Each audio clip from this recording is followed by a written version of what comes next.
Yes, guys, how you doing? Welcome back to the Spurs Talk Show. I hope you're all happy and healthy, doing the things you love with those you love to do them with. Guys, it's Sunday. Happy Sunday to you. Sorry, I'm a couple of minutes late. I'm having all sorts of nightmares with my Now TV subscription. It says that I'm logged into too many devices or it's streaming on another device. So I reset my password and I cleared all the devices, logged back into the new device, and it's still saying that I'm logged into too many devices. So I can't even watch the second half of the Manchester United game. Last I saw it was 0-0, and Bruno Fernandes, blazes it over the bar. Not something that Gedson Fernandes would ever have done. Remember him? Yeah? Remember that Levy out bandwagon? We wanted Bruno, we got Gedson. To be fair, it's fair enough. To be fair, it is fair enough. How's everyone doing, guys? How's everyone doing? Just thought I'd come on for a little chinwag with you for an hour or so. See what's crack-a-lacking with my favourite people. Let's see what's going on. We've got some stories today. We've obviously got the breaking news, I guess, that Tottenham have apparently offered a new amount of money to Como for Paz. And it's been verified by a few decent places that it's actually true. It still doesn't make much sense to me, though. Don't get me wrong, I love the player. I think he's a baller, and I think he's a high press merchant. So, you know, you get someone like him who can press, you get a Savinho that can press, or a Lookman that can press, or a Garnacho that can press. You know, we're talking every orange in North London needs to find themselves a new place. Otherwise, they're going to be turned into pulp very soon with the amount of pressing that we're doing. Do you know what I mean? Darv, how are you, mate? Good to see you. But, yeah, the Como story doesn't make any sense because I don't think you're negotiating with Como. Really, I think you need to negotiate with Real Madrid first, and then figure out if it's worth it. Because if Real Madrid don't want to sell him, then they'll just buy him at £8 million. They got first offer, unless there's a specific clause in the contract that we're not aware of. Do you know what I mean? I hope you know what I mean. Anyway, what's going on? Will, my man, Will from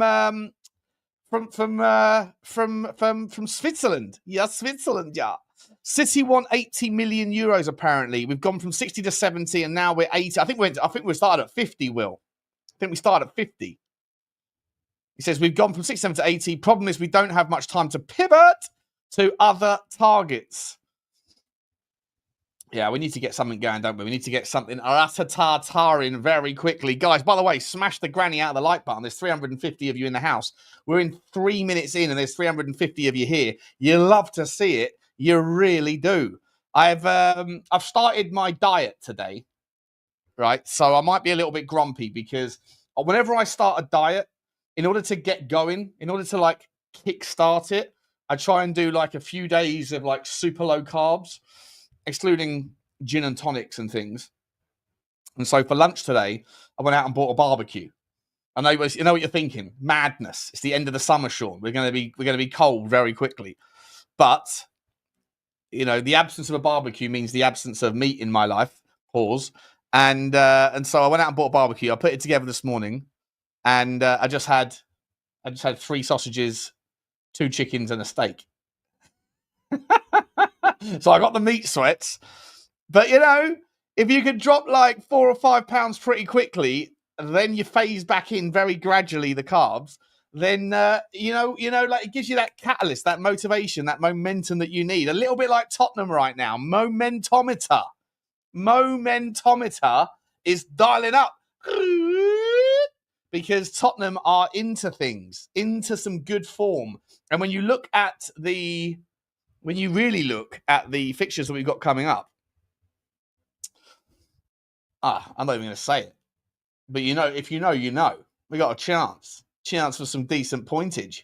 Let's have a look. Good to see you, Will. Good to see you, Darb. GG Giant 68. Big up, Sean. Where's our signings? G'day, mate. Don't know. Not here yet. Interested FC says Elvis 100%. It's getting a little bit frustrating, that, isn't it? You know, all these rumours, but there's the same names back and forth all the time. All the time. We've been edging for so long, I'm about to explode.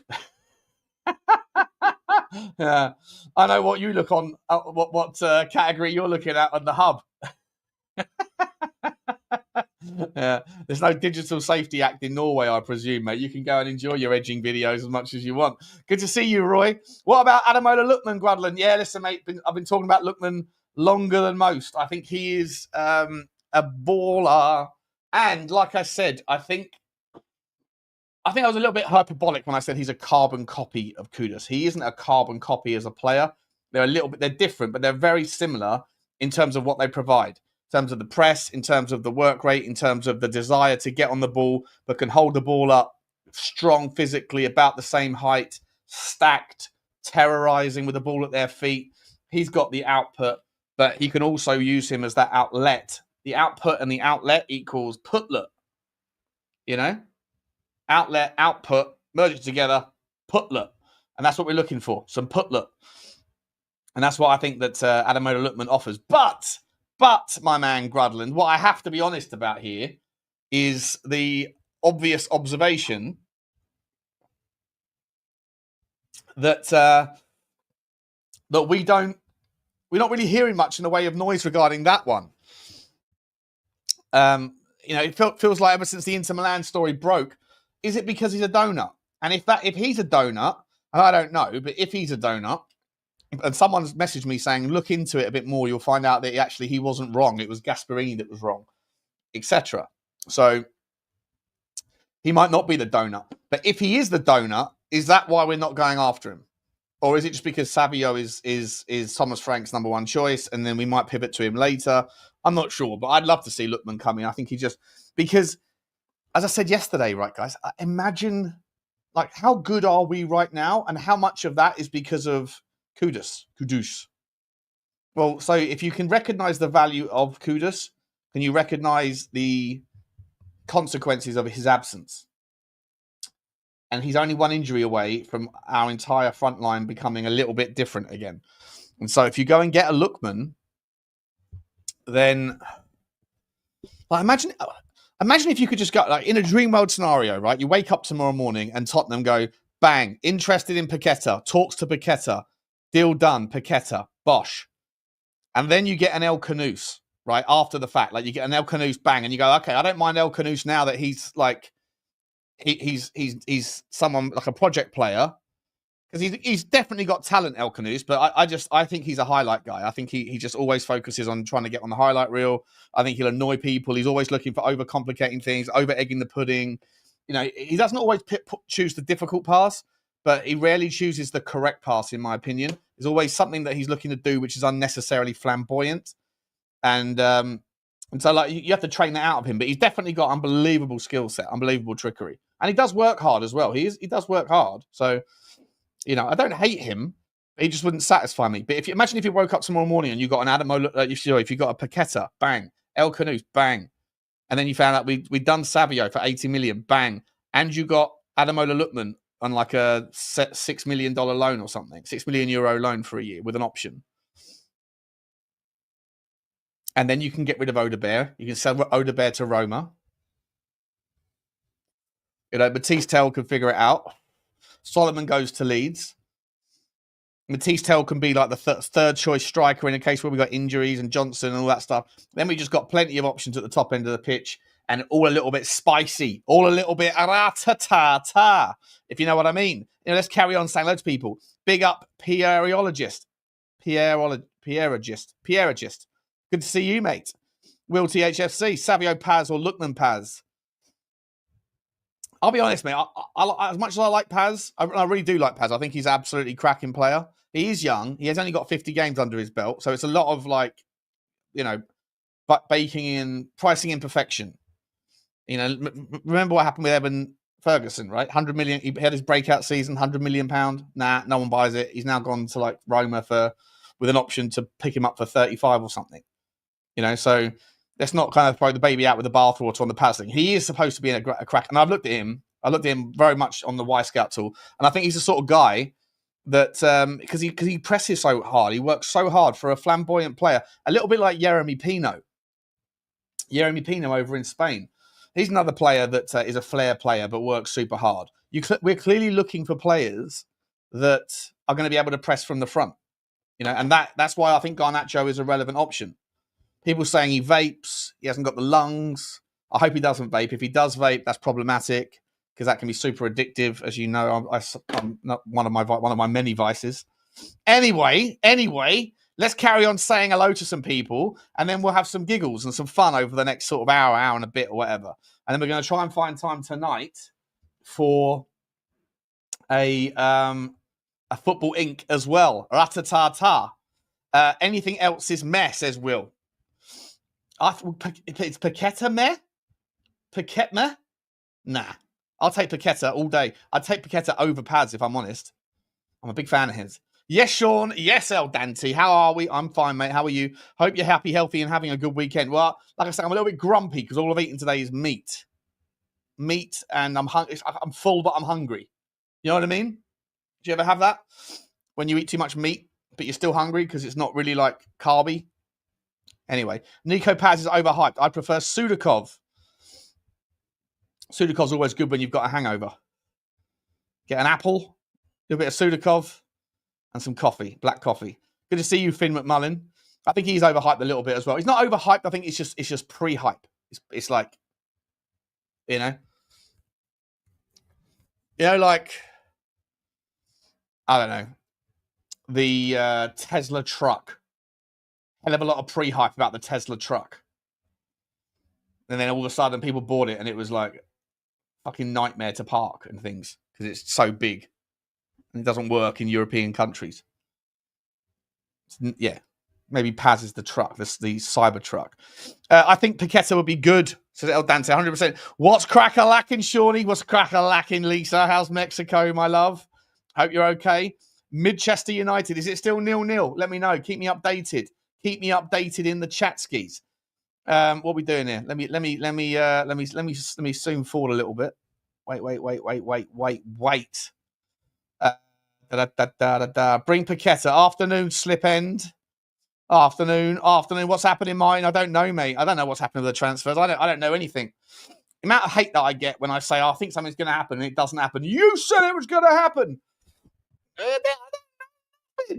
don't know anything. What's it going, Battenberg? Good to see you, mate. Good to see you. I'm in Denver today, hot and sunny. Nice, man. Nice. The nicest people I ever met were in Denver. I was there for a work trip to teach like some Google. I think I did like a speech at some like consortium, not consortium. What's the word? Symposium? I don't know, whatever it is. I'd spoken like a few hundred people about whatever my product was at Google. And I was there for a day, and then these two people come up to me and said, "Are you going skiing whilst you're here?" I said, "No, of course not. I'm flying out on like the day after tomorrow." And they said, "Oh, do you want to come skiing?" And I said, "How's that going to happen?" And they said, "Well, you come back to ours. You can sleep here, and then tomorrow morning we get up together and we go up early." And they had all the gear and it all fit. It's just awesome day. One of the best days ever with this young couple. And I was about to say I'll never forget them, but I can't remember their names. I tried to never forget them. I think I'm still friends on some social platform somewhere with one of them. But they showed me a good time. Very cool people. Advancing SC, says Battenberg. Big up to you. Big up to you. Sudakov's better than Paz, says Finn McMullen. I like Sudakov as well, but how do we know if he's better, mate? Because he's doing it in the Ukrainian League. And the Ukrainian League, all of the best players from the Ukrainian League, all the foreign players at least, have left since the war. So I have no idea what the Ukrainian standard is anymore. Big up to you, Andrew. Big up, Stratters. Good to see you, mate. What's crack-a-lacking? Savio is worth the money, Gonzalez says. What are you saying? 75 million or something? Romano said earlier, Tottenham are willing... what was the phrasing he said? What was the actual verbiage? I think he said Tottenham are hoping to pay or open to paying. It read weird. It read like Tottenham are like looking forward to paying more. didn't really read very well, but I was expecting there to be a little bit more news out regarding that. I'll be entirely honest. After the game yesterday, they sat down, they got together, right? They had a chinwag. I was expecting there to be just a little bit more in the way of stories, in the way of rumors and things regarding the Savio deal, but it hasn't happened yet. Kobo should be accepting all bids above 20. Let me turn on my comments on the stage as well so I can see what's going on at the bottom there. Just in case anyone's saying there's a bomber dropping. They got some super chats. Let's have a look at the super chats. Dean Law's in the house and he started the super sticker train. We love the super sticker train. Big up to you, Dean. Choo-choo. Choo-choo to you, Dean. You're very generous, mate. Every day you're throwing them in there, mate. I very much appreciate it. Really does help. Chicken and steak and Levy for afters, says Lenny Addy. Appreciate you as well, mate. Yeah, listen. I've got to try and drop some weight, mate. Got to try and drop some weight. I got Henry Wright's wedding in 13 days' time. You know, I'd imagine there'll be some decent looking Essex birds around. Some sort of like, you know, Basildon on a Friday night. Baz Vegas, 8 out of 10s. Get me an 8. Get me a Lucas Paqueta, an 8/10 at a wedding. In order for that to happen, Butler's got to drop 2 stone in 2 weeks. And even then it's a stretch. Let's be entirely honest. Even then it's a wild stretch. But so that's why I'm drinking just gin and tonic with a little drop of lemon. But I can't give up the booze. Addictions have got to addict, you know.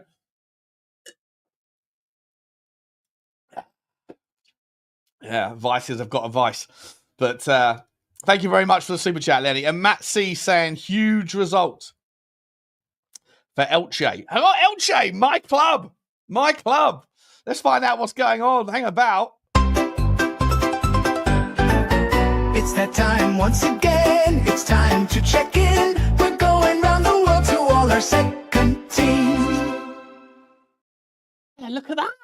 Elche, Atletico Madrid 1, Elche 1. Elche have got 2 points from 2. We're mid-table. We are mid-table. Elche till I die. Love that, Matty C. Love that. And Johnny's Cremonese beat AC Milan at the San Siro. Wowzers. I didn't know that. I wonder if Johnny knows that.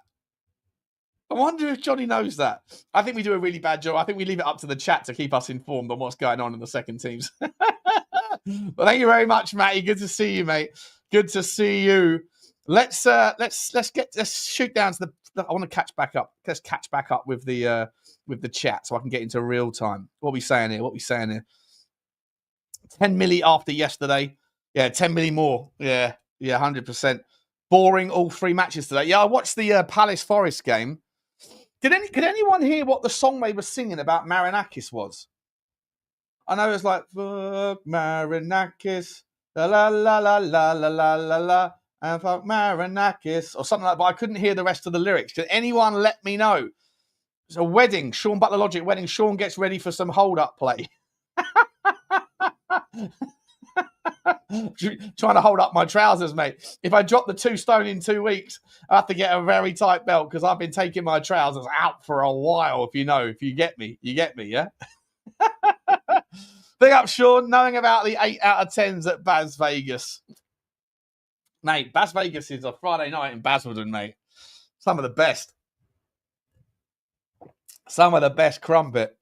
I bet those girls went skiing all right.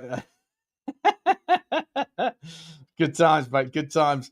What a weekend, says Daniel Field. Mate, it's been a great weekend, isn't it? Eh? Great weekend. Although you're right, like whoever said it was, the games are absolutely. Games were a little bit shocking, weren't they? A little bit shocking, to be entirely honest. I felt like they were. What do we have? We had Palace against Forest. That finished 1-1, didn't it? That wasn't ideal. That wasn't great. And then we had Man United Fulham. What's the score there right now? Let's have a look, see. What are we doing now? Man United Fulham. Da. Still 0-0. 51 minutes. Oh, the second half's just started, is it? Okay. Sean, you like Garnacho and Paz together with Romero might be special. Yeah. Yeah, listen, I think there's a lot of I missed your class joke. Hello, James. How you doing, mate? Flex your channel, you'll have more chance of a 10 than Spurs. I don't know, mate. Of all the channels to be like, you know, if you grow a channel or whatever, for all the channels to grow, do you really want to grow one that's like 1% of your audience is birds? You know,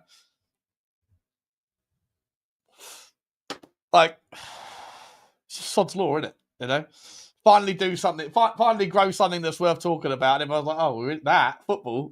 Fuck. Are you that fat Levy in mug I hear so much about on Twitter? Yeah, that's me. Hello, at your service. Oh dear, oh dear, oh dear. Oh, what is it? UEFA, John Texter, fuck Marinakis. Oh, okay, got it. Makes sense. It's a good song. Well done, Lukey. Appreciate you letting me know. Sean, although he is 29, would you take Lorenzo Pellegrini from Roma, rumoured to be 10 Milski, as a second number 10 to Thomas Frank? Well, 100%, mate. Pellegrini is like, it's almost like that name is like, ta. You know, it sounds like a pasta. I'll have some pesto Pellegrini, please. For dinner, actually, I can't have him. Can't have it. No carbs for Marbs, or no Car Vegas for Baz Vegas. Heat up the hot tub, honey. The 10 girls are in Brazil, says Queen Ellie. Hello, Queen Ellie. How you doing? I haven't seen you for ages. You don't often frequent these here parts no more. And whenever I see you, Queen Ellie, on like in the comment section on Spurs 5 or on Savage Channel, you're usually telling me I'm a donut. Someone else is right, Sean. You're wrong. Well, I'm not, Ellie. I'm right. I bring the facts, girl. I bring the facts. But listen, opinions have got to opine, I guess. Opinions have to opine. Savinho and Bilal. Bilal from Galatasaray fame. Bilal's he's that stocky fella, isn't he? Or are you talking about Bilal El Kanous? Who are you talking about? Oh, no, sorry, I'm thinking of Yilmaz. There's a Yildiz, isn't there? There's the one at Juve. Who's the geezer? Hang on. Bilal Yilmaz, I think his name is. Yilmaz, is that it? Bilal Yilmaz? No, that's not it. Let's have a look. What am I doing here? Galatasaray. Where's the Galatasaray squad? I'll show you what I'm working on here, just so you can see it. Just so you know I'm not taking up your time talking absolute waffle. There is a player. There is a player from Galatasaray. Why can't I see? Okay, players. What's his name? What is his name? Yilmaz? No. There was a Yilmaz, but that's a goalkeeper. What's going on here? Come on, Butler. You're better than this. You're all over the place. Who's the player I'm talking about? He's a forward. He's a winger. He must be at the top here somewhere. Do you know what? I'm going to come back to it. Yildiz and Yilmaz. Yilmaz, yeah? Oh, but you meant El Kanous. Oh, okay. There is a Yilmaz at Gala, isn't there? Yeah, I thought there was. Yeah. But I'm sure is his name his name's Bilal, right? Bilal El Yilmaz or something. Anyway, but you're talking about can we get an in the mud for Bruno's pen? Yeah, of course we can. Mud for you. You're always in the mud. You didn't think it could be true, and now you're in the mud.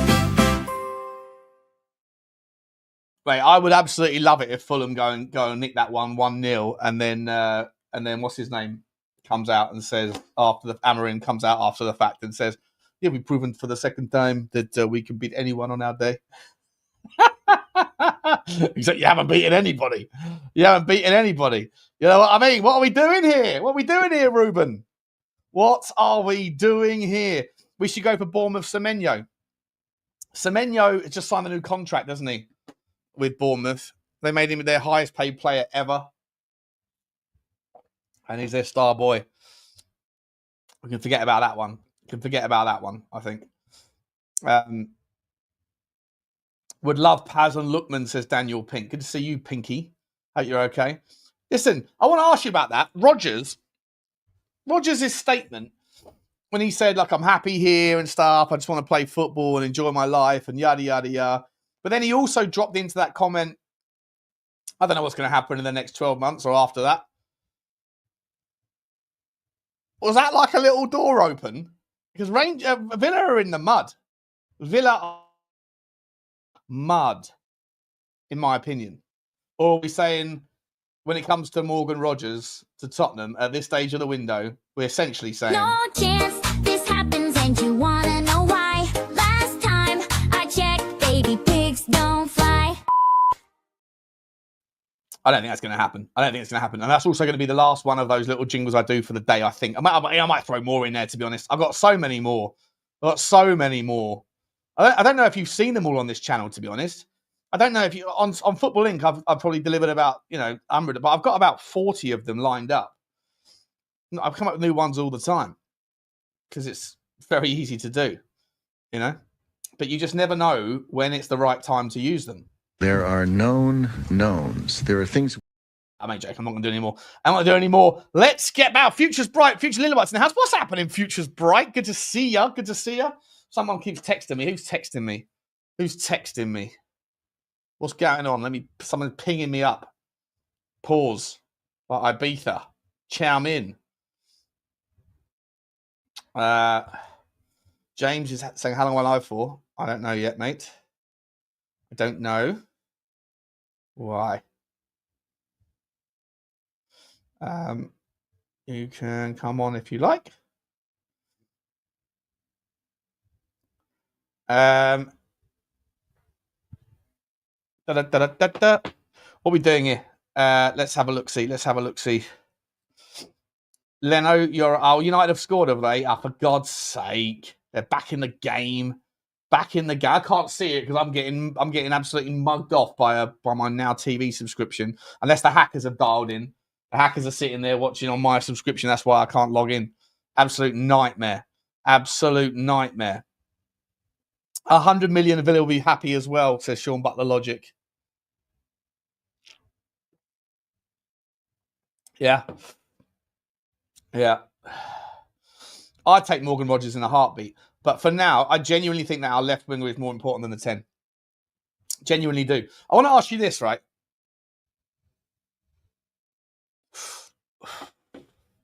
What do you think is the relationship, right? So Polinia and his understudy is clearly Archie Gray, right? And as I was trying to explain the other night, I think it was last night on Savage Show, I feel like there's you need a winter coat in your squad, in your cupboard, but you don't always need it to wear it. I think Polinia is the winter coat, and when we're playing away from home, Champions League, top 6 teams, yada, yada, yada, even at home against some teams in the cups and that, when you're playing against big opposition with monster midfields, you're going to need to have Polinia. But you don't necessarily want him all the time. And even in games where you don't start him and you go 1-0 up, 2-0 up, you bring him off the bench, right? I think he's he's going to be a monster for us. I'm so happy we've got him. So happy.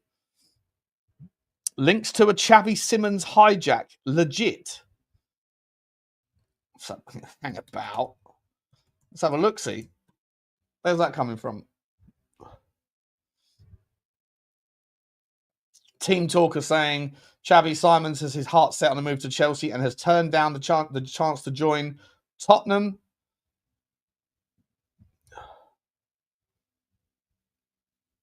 The thing about Chelsea, right, is...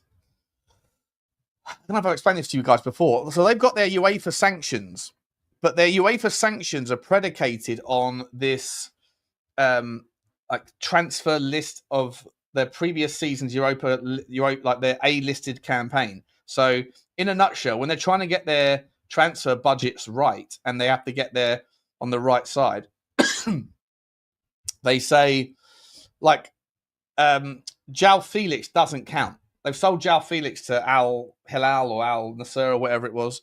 Al Nassr, I think. And so that won't count. That won't help them because he wasn't part of their squad last year that was in the Conference League. So whoever was in the A list in their Conference League squad last year, those are the players that they have to sell, or that's the players that they can sell that will affect their transfer balance.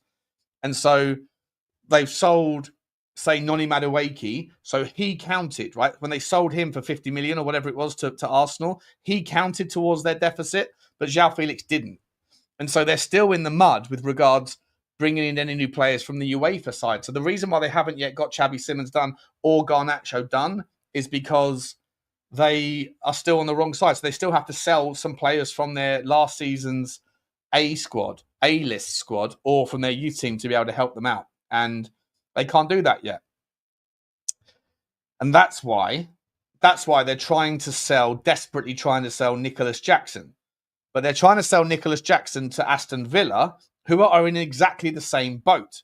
And Aston Villa, I mean, they sold Jacob Ramsey to Newcastle, but Aston Villa need to sell other players to be able to make room in their squad to bring in Nicholas Jackson, if that's what they wanted to do. And of course, it's all a bunch of back scratching, right? So Aston Villa are about to sell. Who was it? Who's going to be going to Saudi Arabia? I forget the name of the player. Who was it? I'm trying to think through the Aston Villa squad. Was it Bailey? No. Was it Martinez? No. It was someone else. Oh, that's it. Well done. Onana. That's it. Onana. So Amadou Onana was about to go in order to get that same thing going, right? And so it's a whole load of back scratching and a whole load of nonsense, but it's all based and predicated on their UEFA sanctions. So maybe it may be like you don't really want to go after Morgan Rogers, because if you do go after Morgan Rogers, even if you got him for 100 million quid, not only are you helping Villa out, you're also helping out Chelsea, and you're also helping out probably Newcastle, and like just you start that whole pinball and that domino effect and get it into motion. I don't really care about them enough to worry. I worry about Tottenham first. Care about Tottenham before you care about the rest of it. And so I'd take Morgan Rogers, but I just don't see it happening, to be honest. But we shall see. Flowers in the house. Big up, Mr. Plumber. How you doing? I'm actually going to put the link to anyone who wants to come on into the WhatsApp group. 1 second.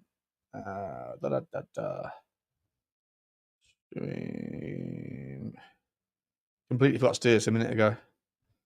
er.com/9W.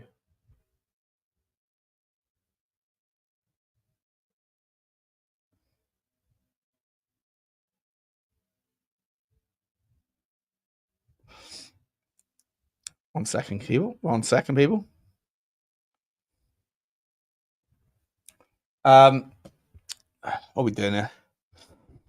Simon said he only wants Spurs. He only wants Spurs isn't hijack shit.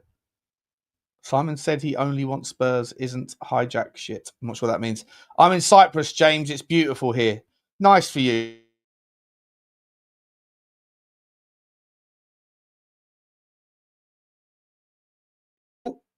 What happened there? I disappeared for a minute. Outrageous. We're not getting Simon's leave. He can't win one horse race with months to get it done. He ain't hijacking Chelsea. Says roll clones ISU. Jonathan Grant says, if we could only buy one more player this summer, who would you pick? If you could only buy one more.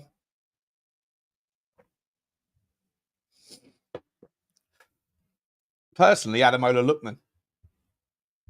I think he kills so many stones, so many birds. I think he's homegrown.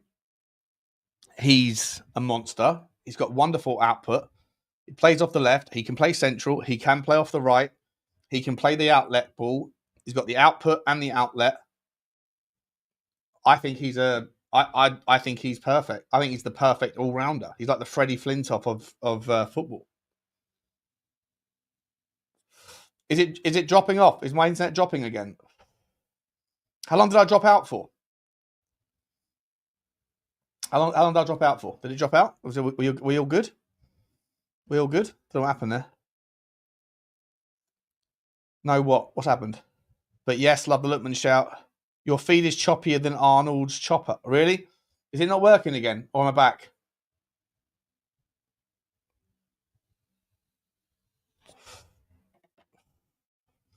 Is it back? Am I back now, though? I'm okay? Okay. I don't know what the fuck's going on. The hackers are going to hack, aren't they? Hackers are going to hack people. We don't like it. We don't like it. USA is fine. Back in the room. We're back, baby. We are back. Backer than back. Back of the back. Let's go. Okay, so anyway, Paqueta. Right? Tottenham are interested in Paqueta. If I'm not mistaken, is this not the first time the Daily Mail, we've been talking about it, I've been talking about it, other channels been talking about it, pretty much like Polinia, right? Like, I remember talking to Saba months ago saying, look, rather than spending the money on the Harry Kane debt on Mathys Tel, why don't we go and get another player like Polinia?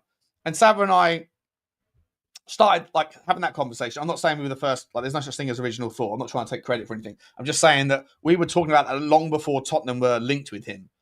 And then the fan base were all talking about for weeks and weeks and weeks. And then we eventually got him on loan. Paqueta, his name started being linked with Tottenham from my mouth and from other people that were talking about him as soon as we knew that we could go back to West Ham, right? As soon as we knew, we got Kudus, I was like, oh, fucking hell, we'll get Kudus. Okay. And then as soon as his betting thing was taken, like his betting thing was done, then we were like, well, I was definitely like, let's go and get him. Let's go and get him.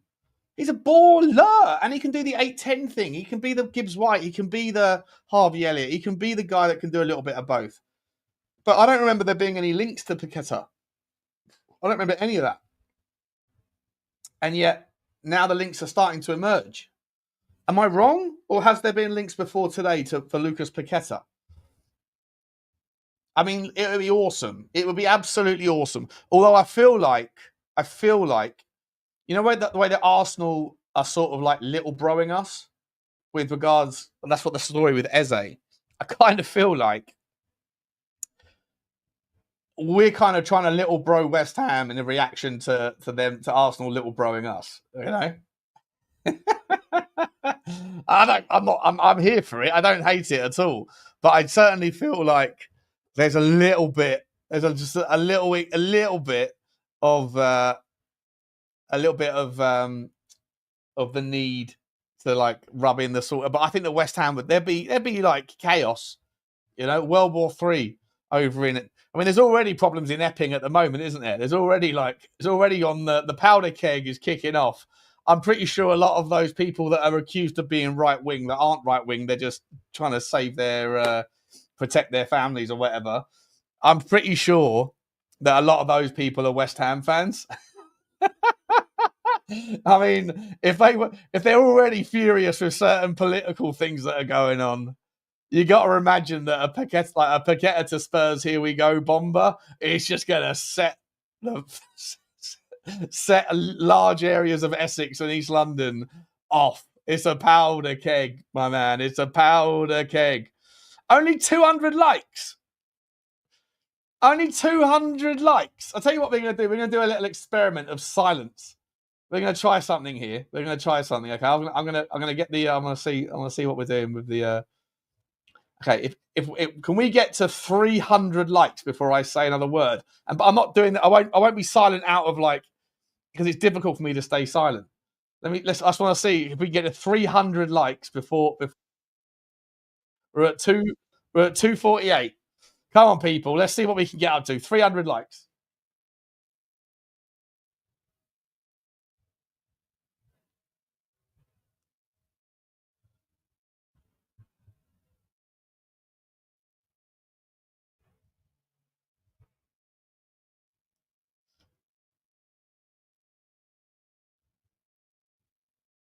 I can't do it anymore. Can't do it. I can't do it to you. I can't do it. Oh, we're close, though. We're close. 5 more likes. 5 more likes. Get us up to 300. Let's go, people. Come on, and let's smash the granny out. Silent treatment for likes. I'm only joking. I wouldn't do it. I ain't mucking around. We've got the balloons are going mental, and so is we got some tinsel coming down. There we go. That's what we're talking about, though. That's what we're talking. Silent. Yeah, Bugsy gives me the silent treatment every day. Poor thing. She doesn't understand. Bugsy doesn't understand that she's got a bad foot, and she thinks she's being punished. But I'm like, no, I'm helping you. I'm helping you. Trying to be a good dad, you know. Basildon mad fella. Is Basildon mad? Is it? Yeah. Yeah. Not bad effort, guys. We got to 300 likes. Appreciate you all. Take the handbrake off the like button. Don't worry. Well done, Kaylin. Well done. Protect their families from what or who? Oh, I'm not getting into that shit, mate. You know what you're talking about. I know what you're trying to do. You're trying to walk me into a political trap, Preston. I'm just saying that parts of the UK are currently about to be. There's a civil war brewing, isn't there, at the moment? It's wild. Queen Ellie says, I'd also love to get. By the way, I finally found out how to say his name. If you weren't sure, because I've heard Akliouche, I've heard Akliouche, I've heard Agilouche. Loosh, push pineapple, shake the tree. By the way, that will be the song. That's going to have to be the song if we sign him. But his actual name, I listened to some French commentary on the Y Scout, and it's Agilouche. So it's got the shay on the end. But we ain't going to worry about that. If we sign him, we're going to do the loosh, push pineapple, shake the tree. Gets the ball, score a goal, and he scores 2 or 3. La la la la la la la la la la la la la. Is it 1-1? Woo! Love to see it. I would love to see it. But now TV is being bozo-esque. 1-1. Who scored? Let me know who scored. How long's left in the game as well? If you want to see a civil war, come to the USA, mate. The whole world's on fire, isn't it? Right now, the whole world's on fire. What a goal! Was it a good goal? You're scoring me. Gooner scores. Gooner scores. Who's the Gooner at? The right winger. Is it the right winger? Oh, Emil Smith-Rowe. Well. We like it. 72 minutes. Let's go, Emil Smith-Rowe. Let's go. Let's pick your brain, Sean. What realistic signings would you want, mate? I would want, realistically... look, at this stage, I think that Savinho is realistic. I think you just have to... Man City are obviously holding out for insane money. But they have to, at some point... We've got to shake hands with the reality of paying too much. 70 million euros, 62 million pounds. If it's a club record transfer, this guy better be able to increase his output, because 1 goal last season and a 1.8% conversion rate really wasn't that great, is it? Really not that great. But I think that Ademola Lookman is very, very doable. And it's going to cost you 60% of what Savinho is going to cost you. But look, obviously, Thomas Frank wants him. He's the guy that he said, he's my guy. And the guy wants to come to Tottenham. So, by the way, we've got to talk a little bit about Thomas Frank. Have you seen those quotes? Let me talk to you about those quotes from Richalison. Richalison did an interview with The Independent, and I'm going to call it and read it out to you now. Richalison, right? He said, did I just hear someone come in the background? Oh, it's Lubo. Hello, Lubo. Good evening. How are we doing? Good, mate. How are you? Very well, thanks. What's going on? All good today. Just flicking through. Saw your thing. Come join me if you fancy. Why not? Sorry, I dropped out then. Sorry, my internet's going tits up, mate. You've got a lovely ability to pull off a white t-shirt. Got a level with you, mate. It's very you got a good sort of shape. You got quite broad shoulders. Got a nice tan on you as well. Looks good, mate. Looks good for this time of year. But the thing about where you've got no hair is that any sunshine you catch the sun, so you're okay. Nice. Always look for the positives, eh? Absolutely. Apart from when it comes to Daniel Levy, and then you refuse to look for the positives. What are we saying? Let me. I'll tell you what I'm going to do. I was just going to read out some of these quotes regarding Richarlison. Your number 9, Lubo. He says, "There's been a lot of meetings under Frank, but I like that meetings every day. I'm improving the tactical part, and I'm training well to improve. Hopefully, that comes in handy for our defenders. When it was our second goal, we were able to steal the ball and the goal came out. As I said, I'm going to continue like this, working hard, and hopefully things will happen. He also said,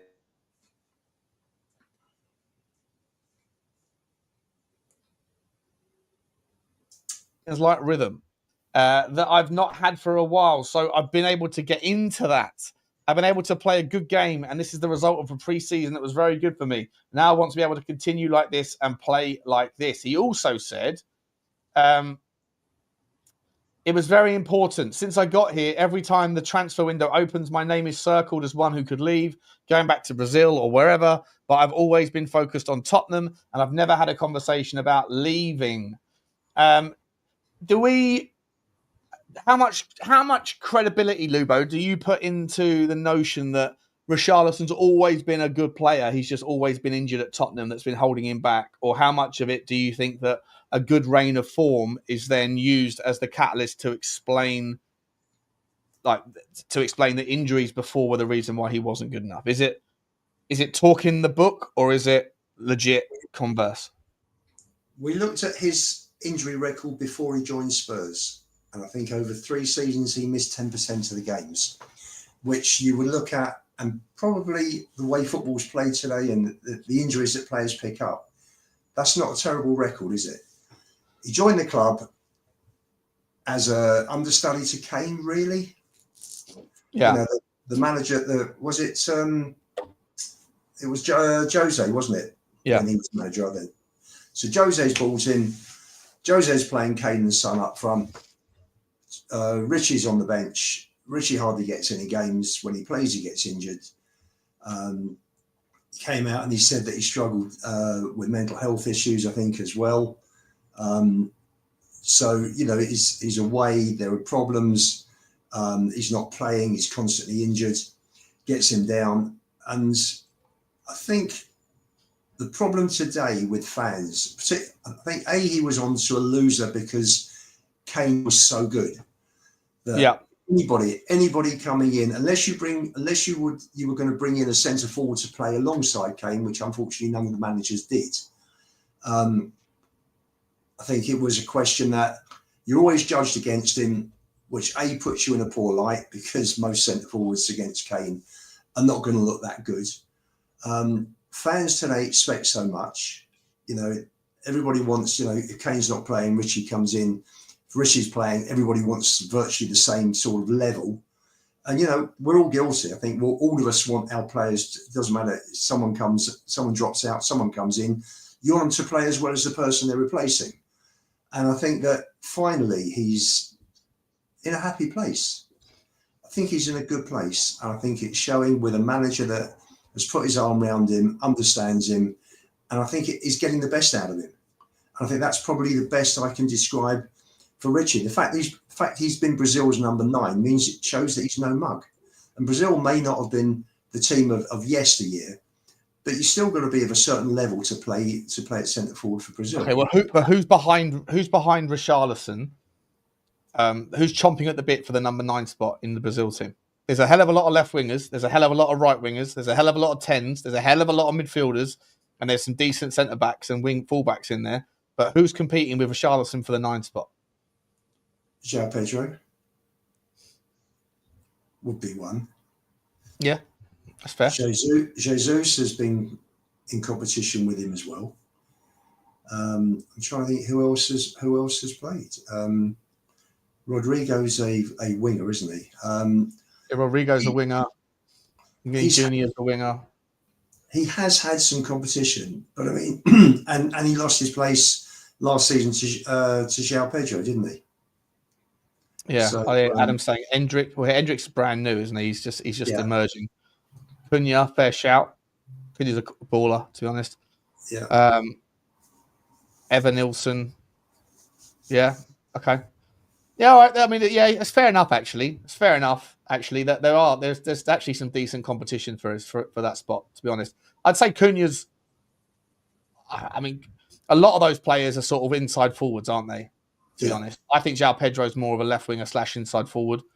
I certainly think Evan Nilsson's more of a 9, but Cunha is more of the same. And Endrick, I think, we'll see with him. I'm not sure how Chelsea are going to use him, but Real Madrid are going to use him. But I think the two questions here, Sean, regarding Richie are A, can he stay fit? Yeah.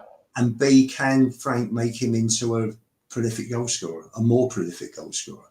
He's not going to get 30, is he? But if you can turn him into a 20 to 25 from a 13 to 15, then if he can get 20 goals, he's my number 9 for sure. He's still right now, like Solanke does not deserve that spot when Solanke's back to full fitness. This is what you want. Right?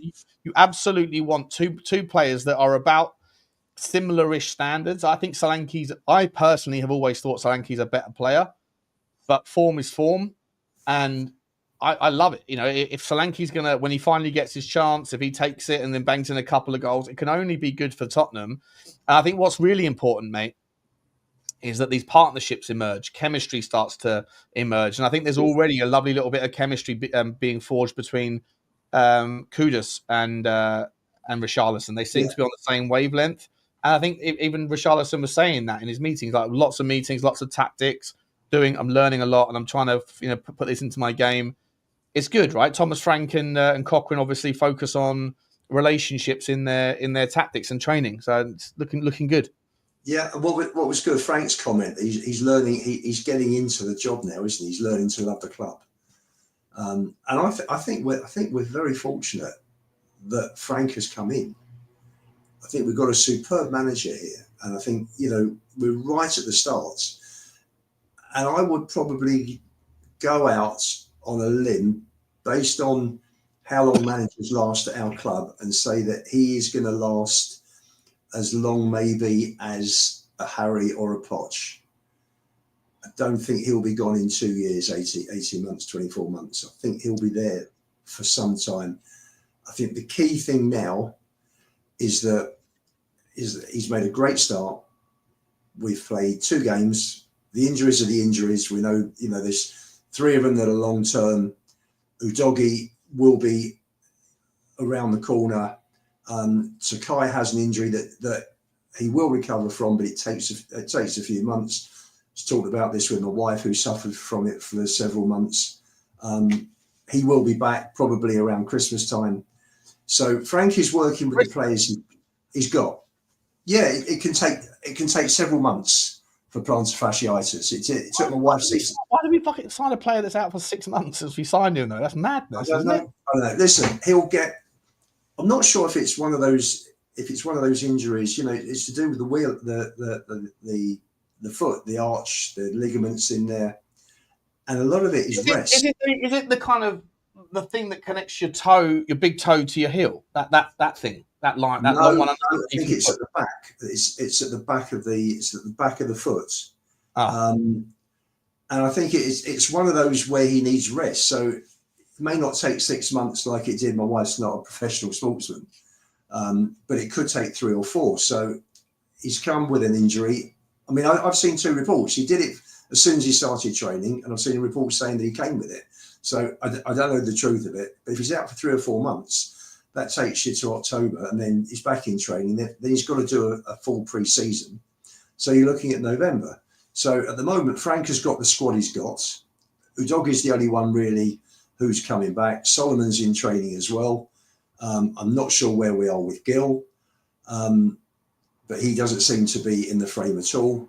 No. So the problem, it's great when you're playing 1 game a week. We've got this now for the next 3 weeks, I think. And then come the 17th, 18th, 16th, 17th, I think, of September, we start the Champions League. The following week is the League Cup. Then you've got the Champions League. Then you've got another international break. And then it rolls again, Champions League, League Cup, Champions League. So we're going to be, outside of the international breaks, we're going to be playing twice a week. Now, the key thing is that you're looking at it, first 2 games, very, very early days, but if this is how we're playing with 7 weeks training, I think you're looking at, you've got to keep your players fit because we haven't got the depth of squad. And you've got Danso to come in, you've got Udogie to come in, you've got Solanke there. If he keeps Bissouma, who How long's seems. I mean, Dragusin out for still? Is Dragusin not back until the new year? sorry, who isn't back? Dragusin. Sorry, no. If you've got Danso, Solanke, Udogie. Forget Dragusin, forget Kulu for the moment. So you've got those three that represent. You know, you're not dropping down several levels. You've got Berghvall as well. So you've got 15 players. You're working with 15 in effect. Forget the keeper. And if we get a run of injuries, then we're in trouble. Yeah, I'm really surprised we're loaning out Vuskovic. That news that we're about to loan him out to Hamburg. I find it just bonkers, to be honest. Get another centre back in first and then get him out. Yeah. I didn't understand why Donnelly went before we bought a 10 in. Yeah. Yeah, it seems very odd. Because it's just, if the narrative is he's not good enough, okay, fine, fair enough. But he's played a few minutes in the preseason and he scored a goal, got an assist and a goal line clearance in the first 8 minutes of him wearing a Tottenham shirt. I don't know what a player can do more. And I think he's got such unique value, especially with those long balls from Danzo and things later in games and stuff like. And I feel like there's gonna be, like, you just know it's just Tottenham. It's completely Tottenham that we're going to get on a great run. I want to show you this now because I want to tempt fate a little bit. I don't want to tempt fate, but I want to ask you the question. You know, these are our next 6 games, right? If we don't get any injuries, where's the banana skin in that six game run? I mean, you would be hoping. For me, you're looking at win, draw, win. And Villa, depends if they're into their groove by then. I think Villa are screwed, mate. And Villa fans are not happy. They're blaming the rules and all that shit, but like they're not capable of thinking outside of the box with any of their perspectives. And Villa might have to sell another one because they won't get another chance to sell a player before December when they have to put in when they're going to get checked for UEFA, right? So if they've got to do that, then I would just go in and just talk to them about Morgan Rogers. Well, I was saying this a minute ago before you came on. Like the statement that he released that was like, "Oh, I'm happy here," it was with the Independent, I think it was. There was also a bit of a door opening. He said, like, "Oh, I'm not going to sit here and I'm not going to worry about what happens in the next 12 months or after that." Like, I don't know. I think if someone came in with £100 million bid, I think Villa would have to take it very seriously because I was saying that there's a bit of a domino effect going on. Chelsea can't bring in Simons or Garnacho until they move a player on because players like João Felix that they've sold to Al Nassr do not count towards their UEFA transfer debt because he wasn't part of their Conference League squad. And so they can't sell. So they need to sell another player before they can bring them in. That player looks like it's going to be Nicholas Jackson, but Jackson wants to go to Villa. But Villa can't pay the 60 million quid for Jackson until they sell.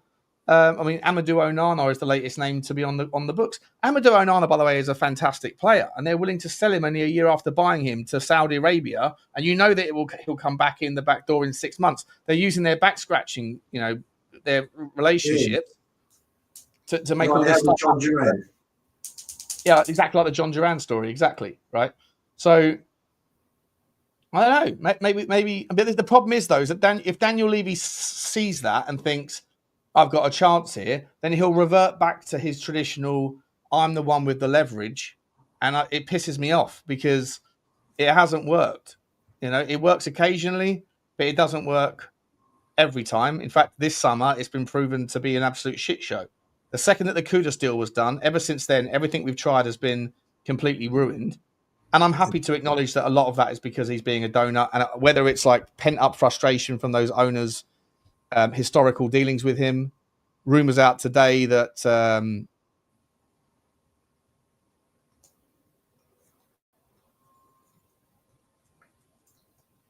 you're frozen, Sean. Sorry, mate. I'm back now. I think. Am I back? Can you hear me?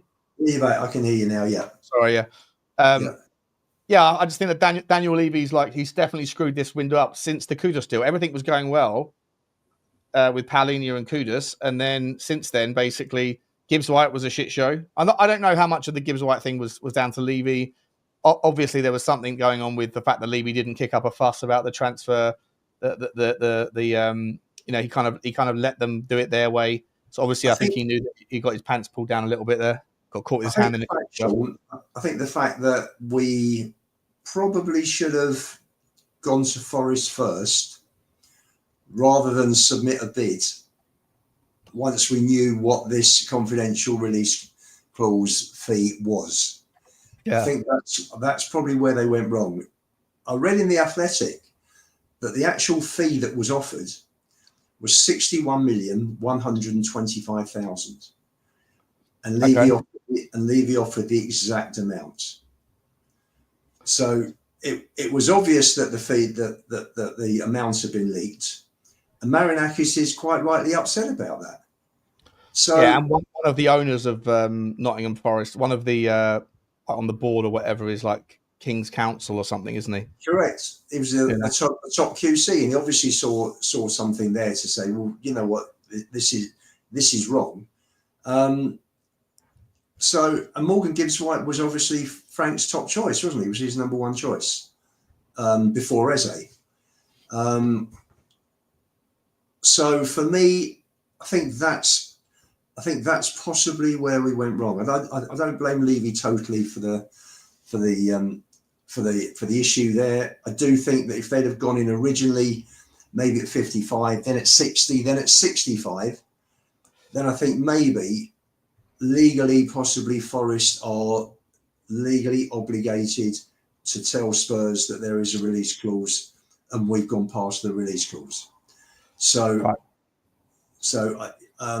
Otherwise you're talking about, if Spurs had spent 65 million and then it came out that the release clause was just over 61, then surely Forest would be guilty of non-disclosure? Maybe.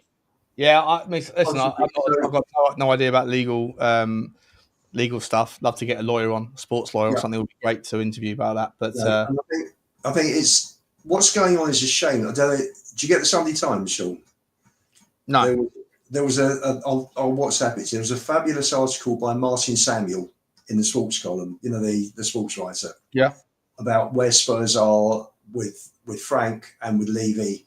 And transfers and what's going to change now and why Spurs are basically on the fringes still. And I think that I don't know how it changes. I don't know how it changes while he's in charge. I don't know how it changes.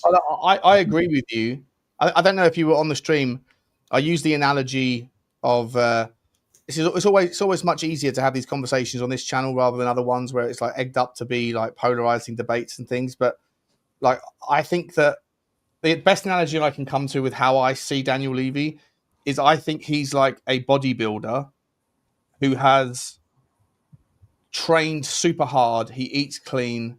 He's incredibly disciplined in going to the gym, and he's got like a 6% body fat, right? And he's ripped, but he wants to go and win the muscle man competition. And everybody else that's at that level, they're all juiced up to the eyeballs. So Chelsea, Newcastle, City, whatever, on some degree, they're either juiced up on ambition or juiced up on figuring out loopholes in the law, and juiced up on access to capital. Big up, James. How you doing, mate? Just going to finish my... And I just feel like Daniel Levy thinks that he can win the title by being natural, by being organic, by being the best, most disciplined guy in the gym who only eats broccoli and chicken and never puts a bad bit of shit in his mouth or anything like that. But ultimately, for him to win at the very highest level in the musclemen competition, he has to get on the steroids. He has to get on the juice, and I think he's got a bit of a phobia of needles. I think the people on the juice have to get done for what they've done wrong. Exactly, one or the other, right? But unfortunately, the judges are also bought and paid for by the supplement companies. I think he had, and I know. Hi Frank, I know all about his father because my dad was in menswear as well. And Levy had a sliding doors moment where he could have followed his godfather, who was Joe Lewis, who was a superb trader, fabulously successful, or follow his father, who learnt about a product and built a brand. And this is where, had he followed his father, then he would have learnt about football, and he would have been a lot more educated, and he wouldn't have been making the shocking footballing decisions that he's made. But unfortunately, fortunately for him, it's perfect. On the commercial side, they built up the club brilliantly. They've had obviously a helping hand, as everybody has, because there's been an explosion of money coming into football since 92, 93. Sugar took advantage. I'm sure. I mean, Sugar made a very nice profit on his shares when he sold the 29% for 22 million.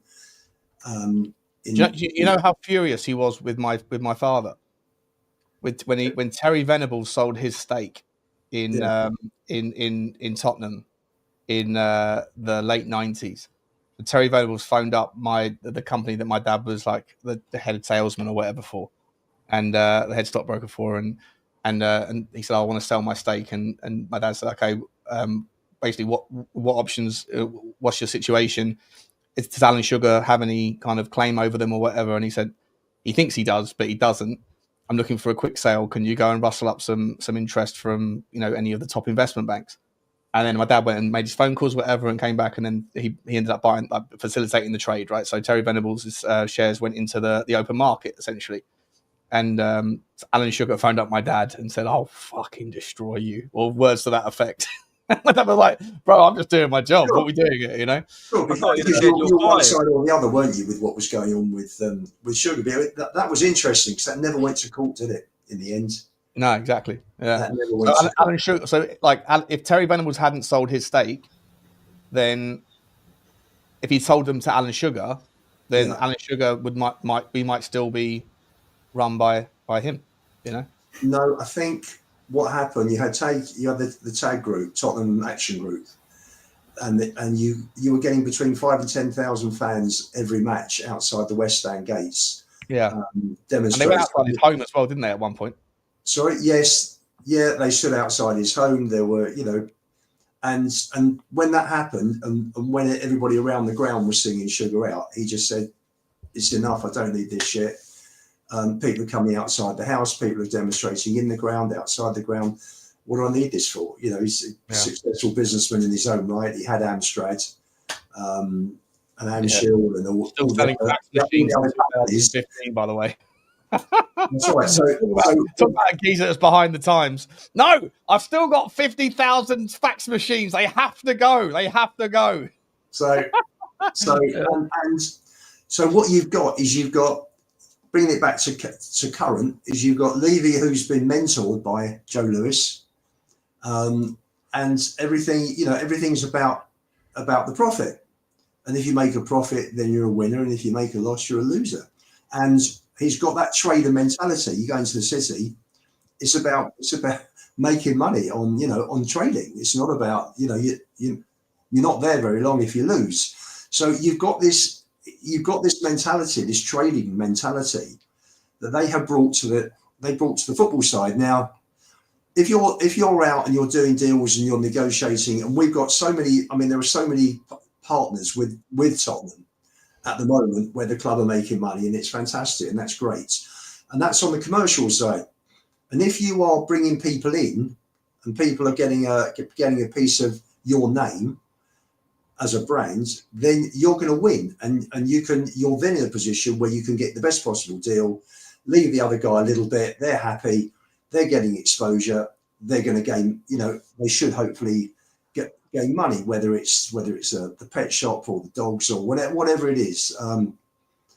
Money lending and so on and so. V12 is I paid off my season ticket a couple of years through V12. Paying it off over 10 months. I'm just inundated with emails from them all the time. Do you want to borrow this? Do you want to borrow that? And this is how they know every single time, mate. Credit is modern day slavery, man. It's the worst. That's thing. Right. If anyone's listening to this and someone says, "Do you want a credit card?" There's a reason why they send you a credit card for free, right? Do not take it, man. It's modern day slavery. If you can afford the monthly payments, but you can't afford the product, you can't afford the thing you're looking to buy. Stop it. Don't do it. It's the best advice I could ever give to anyone is if you can't afford the payment, if you can't afford the product, then you can't afford the payments. It's a bit like... The second bit of advice for the channel is don't vape. No, I'm joking. yeah. I'm not going to give you false advice about that one. But what he's done, they've gone down the route. Lewis and Levy have gone down the route as traders of winning each individual transaction, financial transaction, and it's a battle like you're a trader. But the football game doesn't work that way. So sometimes you can pick up really good staff, like they've had Poch, they've had Redknapp, they've had Martin Yole, they've had Barber, they've had Edwards, they've had Paul Mitchell. So along the line, they've employed some very good people. Unfortunately, they've all gone. And you've had Kane and Son, who have carried the club now for several years, and now they've gone.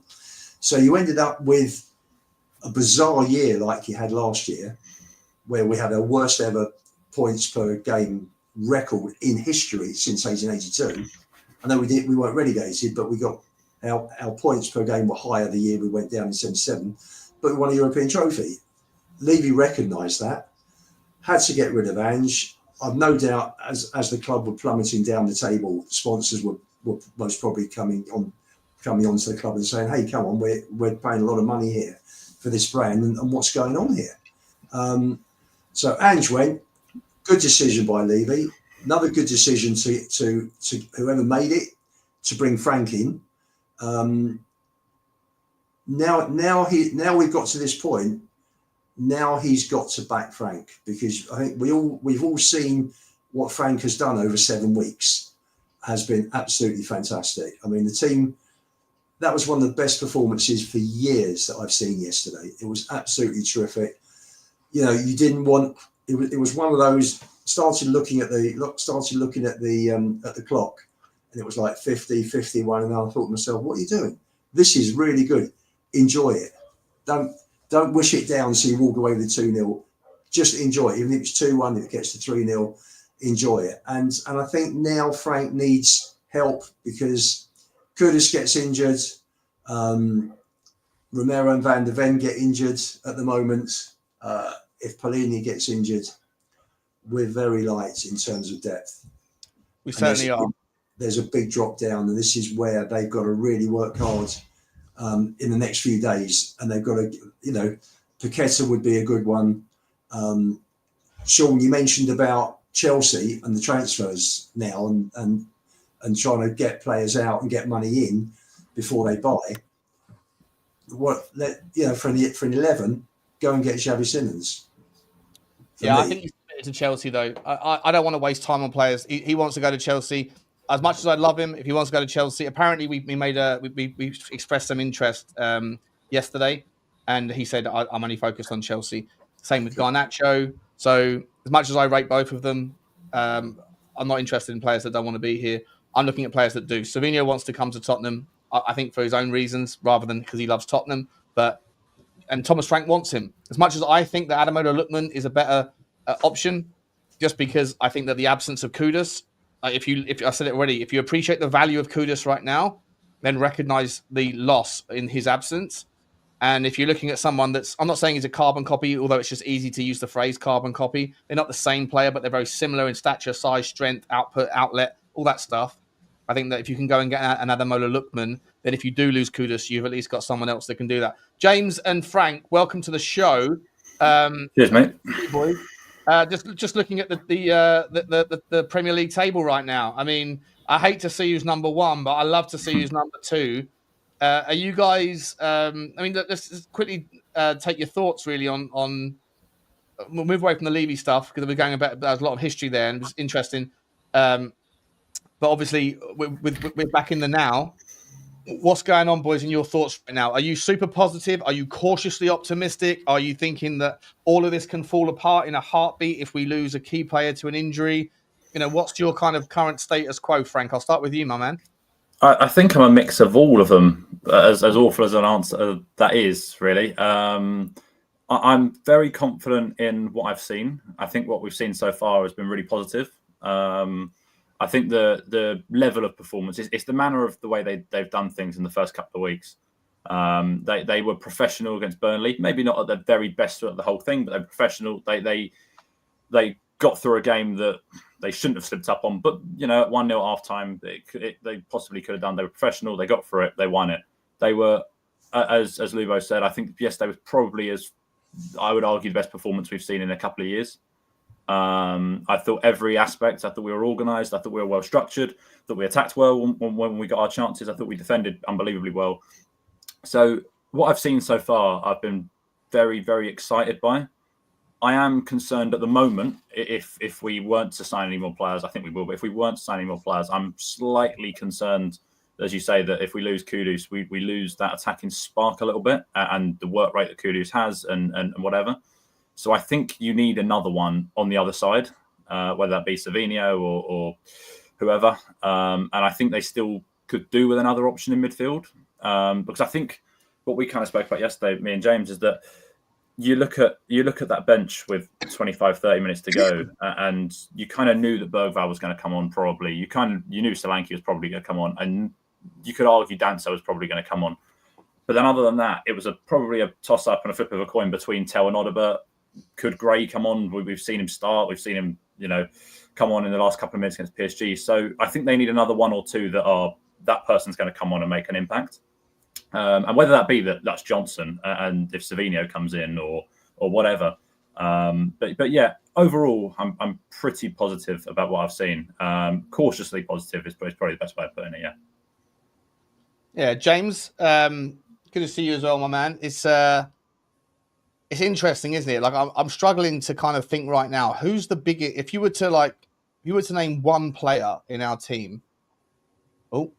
Sorry, my internet's a bit scratchy. Sorry, whenever I see the pause, I'm always thinking I'm losing. I'm talking to myself. If you were to name one player in the team that a sort of midterm injury would disrupt our entire flow, is it a Jed Spence? Is it a goalkeeping issue? Is it a centre back? Is it Kudus?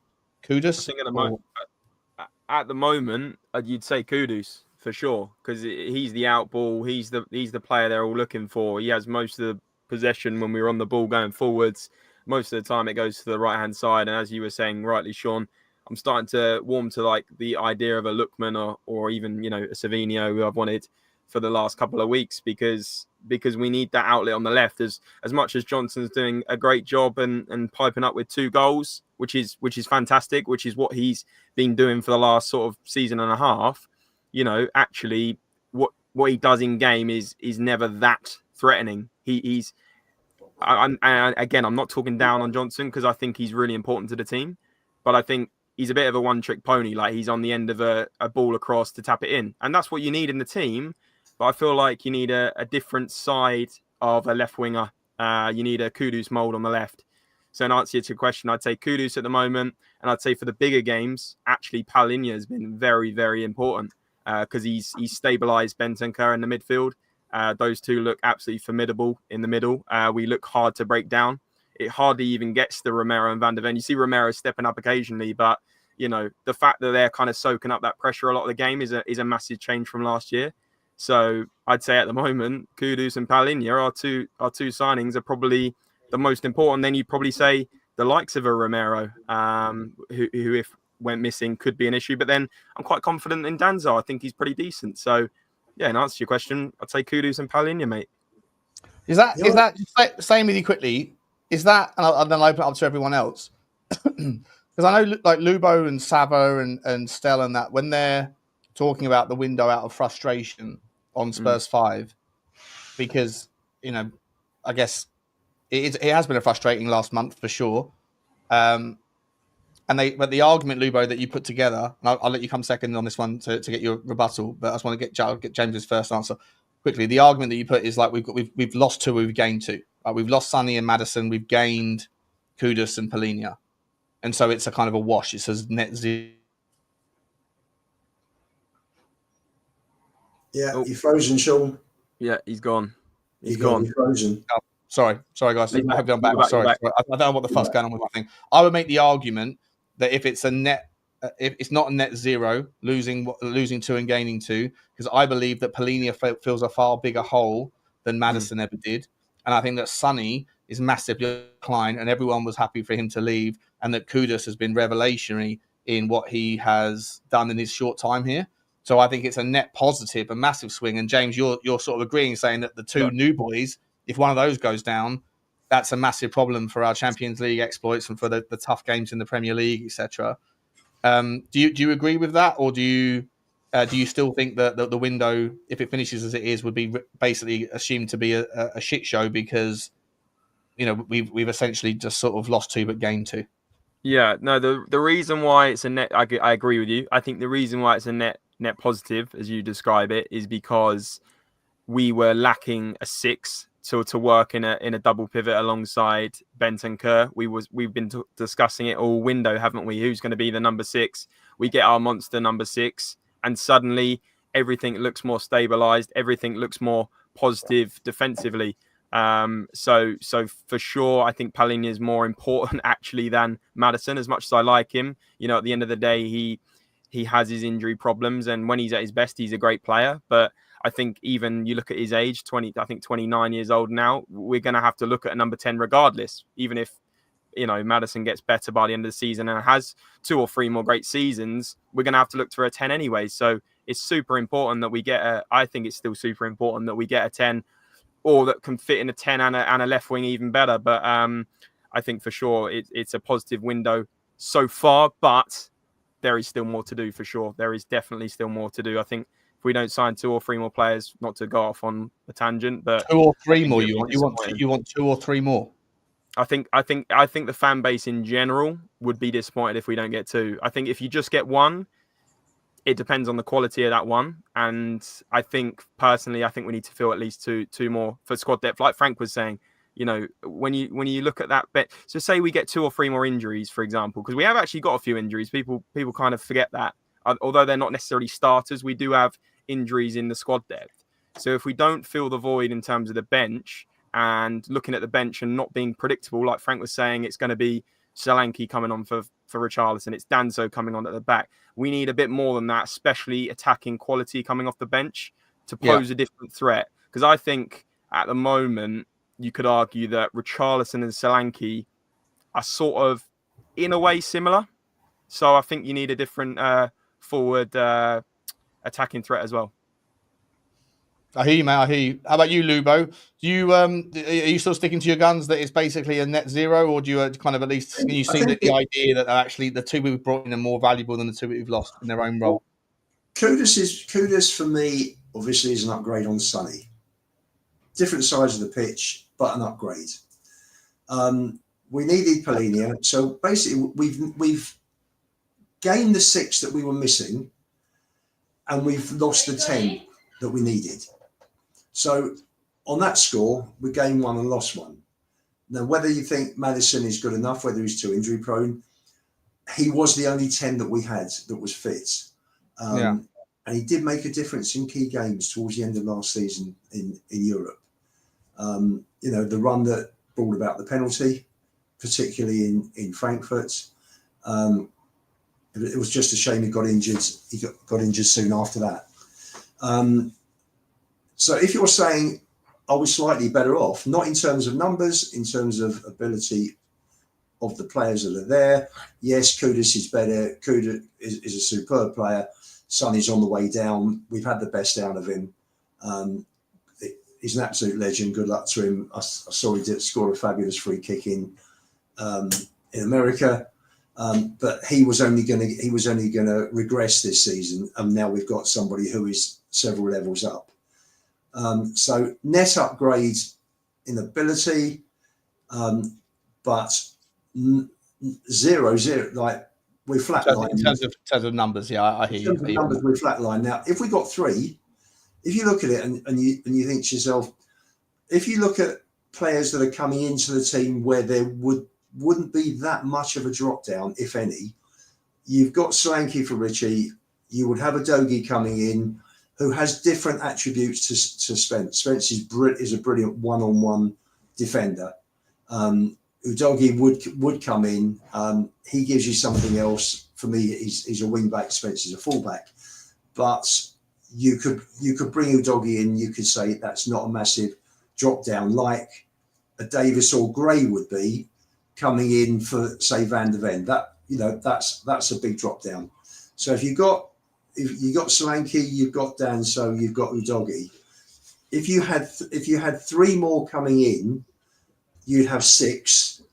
And I'm not take out the keeper. Well, you got Kinsky anyway, so he's there as well. And then you've got Maddison, Kulu, and Dragusin to come back in. So you would then have your best 11 plus 9 with everybody fit and 3 new people. And then you're starting to get a really good squad. At the moment, we're light. We really are very light. We definitely are light. Just a quick one-word answer. I want to get to Frank as well. One-word answer. Who's the biggest loss for you? Well, what's the biggest fear of one injury? Is it Kudus as well, or is it Polina or someone else? If we were to get an injury tomorrow, who would you hope it's not? Christ, it's literally any one of 4 or 5, Sean. They're all so pivotal to the team. Romero is not only, you can say Danso isn't that big a drop down, but Romero for his qualities as captain, and he's pulled that team together. He's driving that team on. There's an inspiration there. Sonny was a different type of captain. So you could lose Romero, Van der Ven you couldn't replace. Spence you couldn't replace, Kudus, Polini. Those 5, and coming through now, Richie is as well 6 for me. So you got 6 out of 10 outplay. We've got a very good first 11 as we saw yesterday. Yeah, but not much behind. We're with Poch and Harry again, aren't we? Yeah, I hear. I definitely hear. Frank, sort of same question to you, mate. Like sort of 2 questions there. Like, do you think?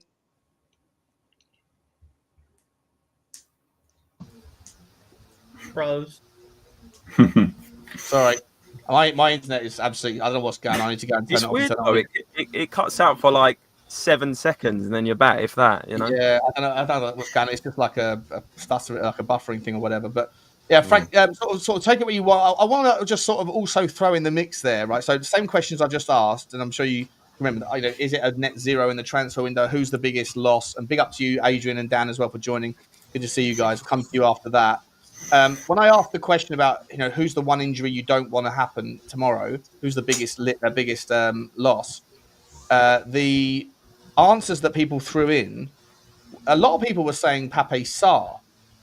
There you go. There's one, for example, one example there from Vandal. Cam Sharks is saying Sarr is it would be massive. Hetry saying Sarr. There's a few other names in there. I'm not going to go through them all, but. Has Pape? So the third answer, just sort of the same 2 questions, and then the third question: has Pape Sarr emerged as suddenly a senior player and someone that is this the coming of age season for Pape Sarr? Yeah, I'll start with that. I think a little bit. Yeah, I was a little bit. I wasn't sure if I think this was kind of the make or break season for Sarr a little bit.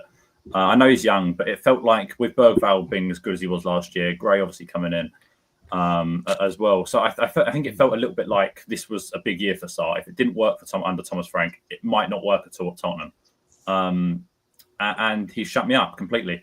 And that's really good. So I think he's looking top at the moment. It's obviously very early days, but he's looking great.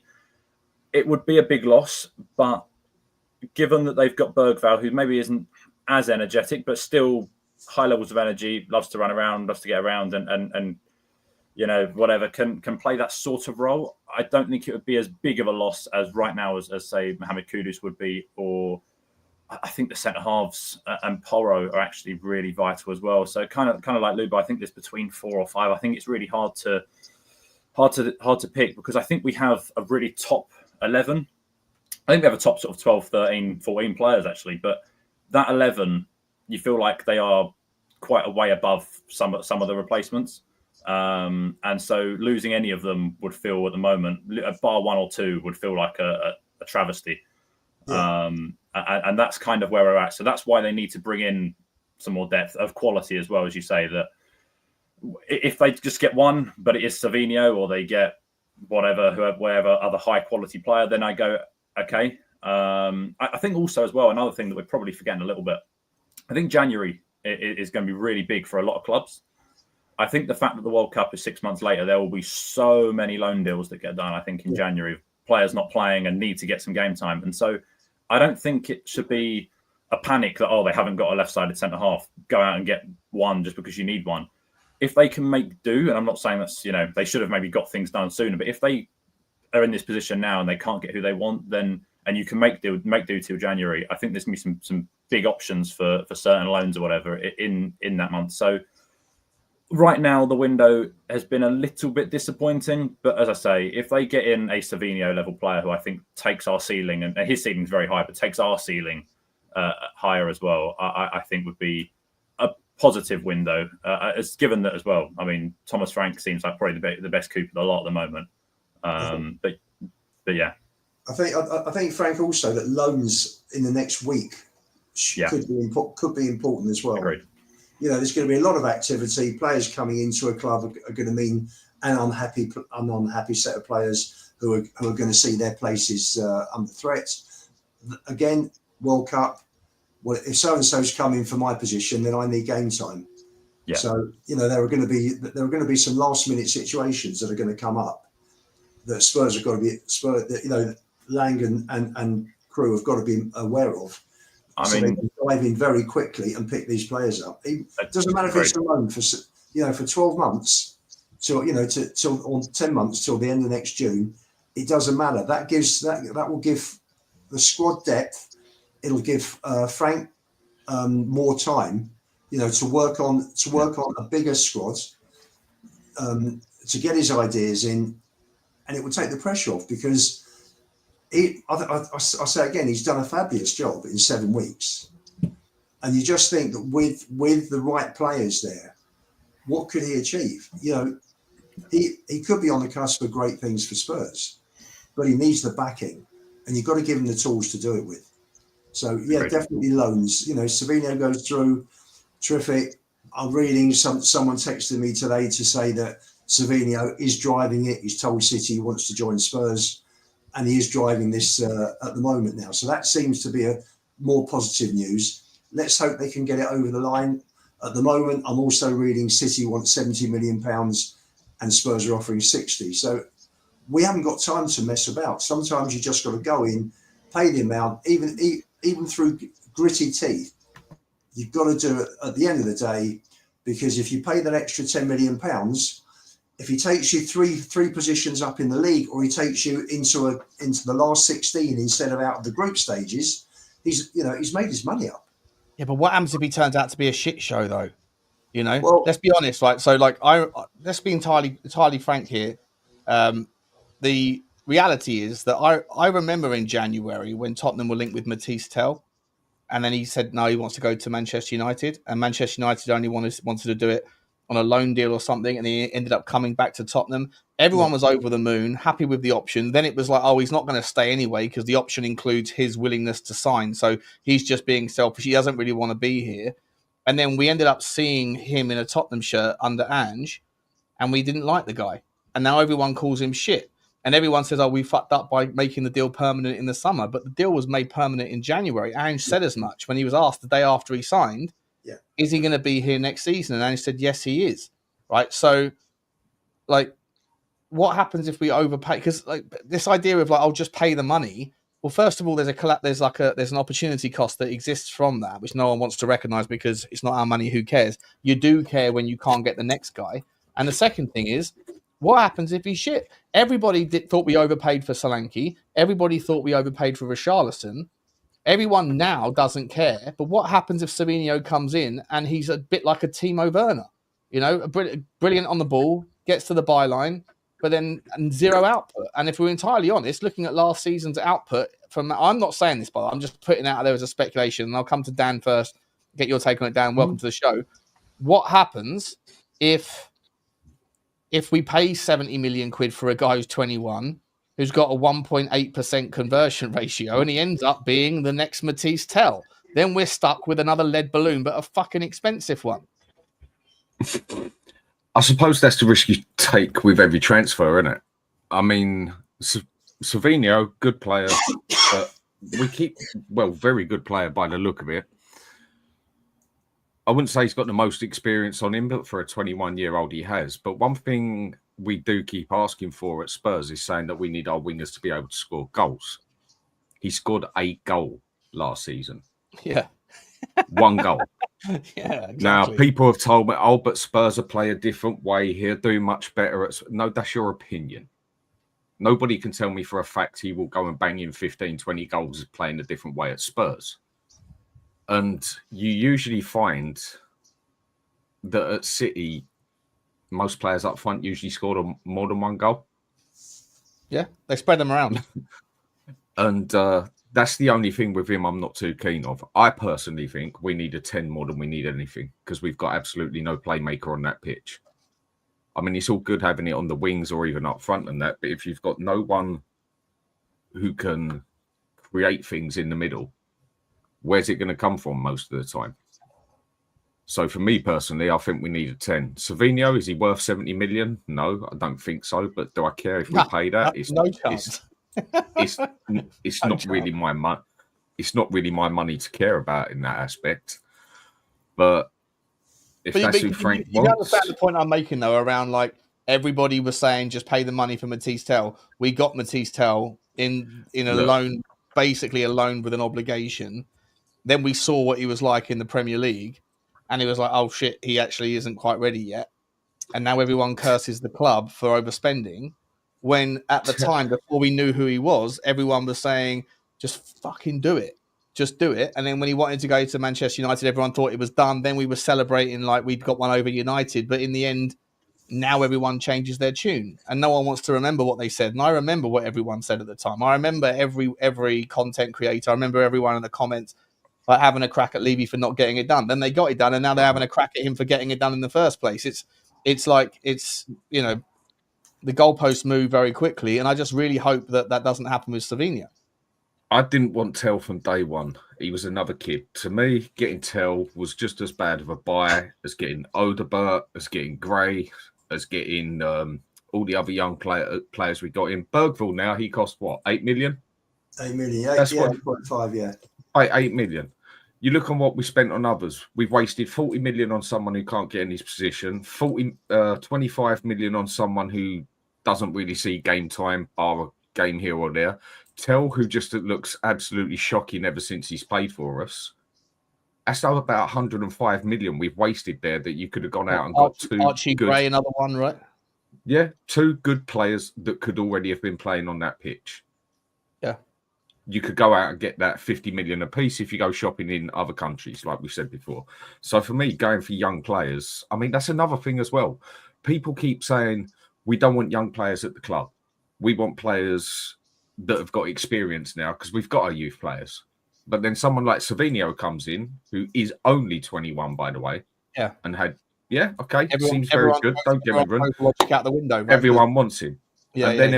And then Paz gets mentioned. Oh, yeah, go get him. Everyone, well, hang on a minute. 9 out of 10 of these people that have been now saying, let's get Paz, Savinho's a must, have been all the ones that have been telling me for the past, for the past year even, that we've putting our money on kids and we've got to put our money on experience. It's true. So again, spot on, Dan. Spot on, mate. Make your minds up. Dan, with Savinho, is this not the same situation as Kudus last year at West Ham, where he was played out of position? He's a right winger, he was played on the left wing. And with Savinho, he was played on the right wing instead of the left wing because Pep wanted to facilitate and get Doku into the team. So, you know, again, both Kudus and Savinho last season were played out of position. Both of their stats weren't that great. And look how Kudus in his proper position is playing. So, it could be again, you know, I'm hearing Pep's in Savinho's ear, doesn't want to lose him. And for me, if Pep's doesn't want to lose him to Tottenham. Well, I'm sure he wouldn't want to lose him to anybody. You know, I mean, there are better, more competition to City than us. And why doesn't he play? I know he's apparently he's injured, but you know, he didn't play all the time last year either. You know. And Pep Guardiola criticised him openly. He said he he's a good player, but his output needs better decision making at the final end. That sounds a hell of a lot like Timo Werner to me. I'm not sitting here saying I don't want Savinho. I'm just saying I don't want to overpay to the point where we're stuck with a lead balloon of that much money. And I think that at some point, I think Dan is absolutely spot on. Content creators move the goalposts every 5 seconds, and they forget what they said about the last one. And then as soon as it doesn't work out, they pretend like the guy's dog shit. But before we signed him, before we knew if it was going to work out, they were all about it and criticised the club for not paying the money. It's very easy to move the goalpost, but ultimately the club are lumbered with deadwood or problematic sort of signings. I mean, Sean, with Savinho, yeah, and Paz, okay, they look quality players. They look like they're good, but at the end of the day, on my opinion, you're still buying potential more than you are proven quality. Because Savinho's had 2 good seasons. Okay, well done.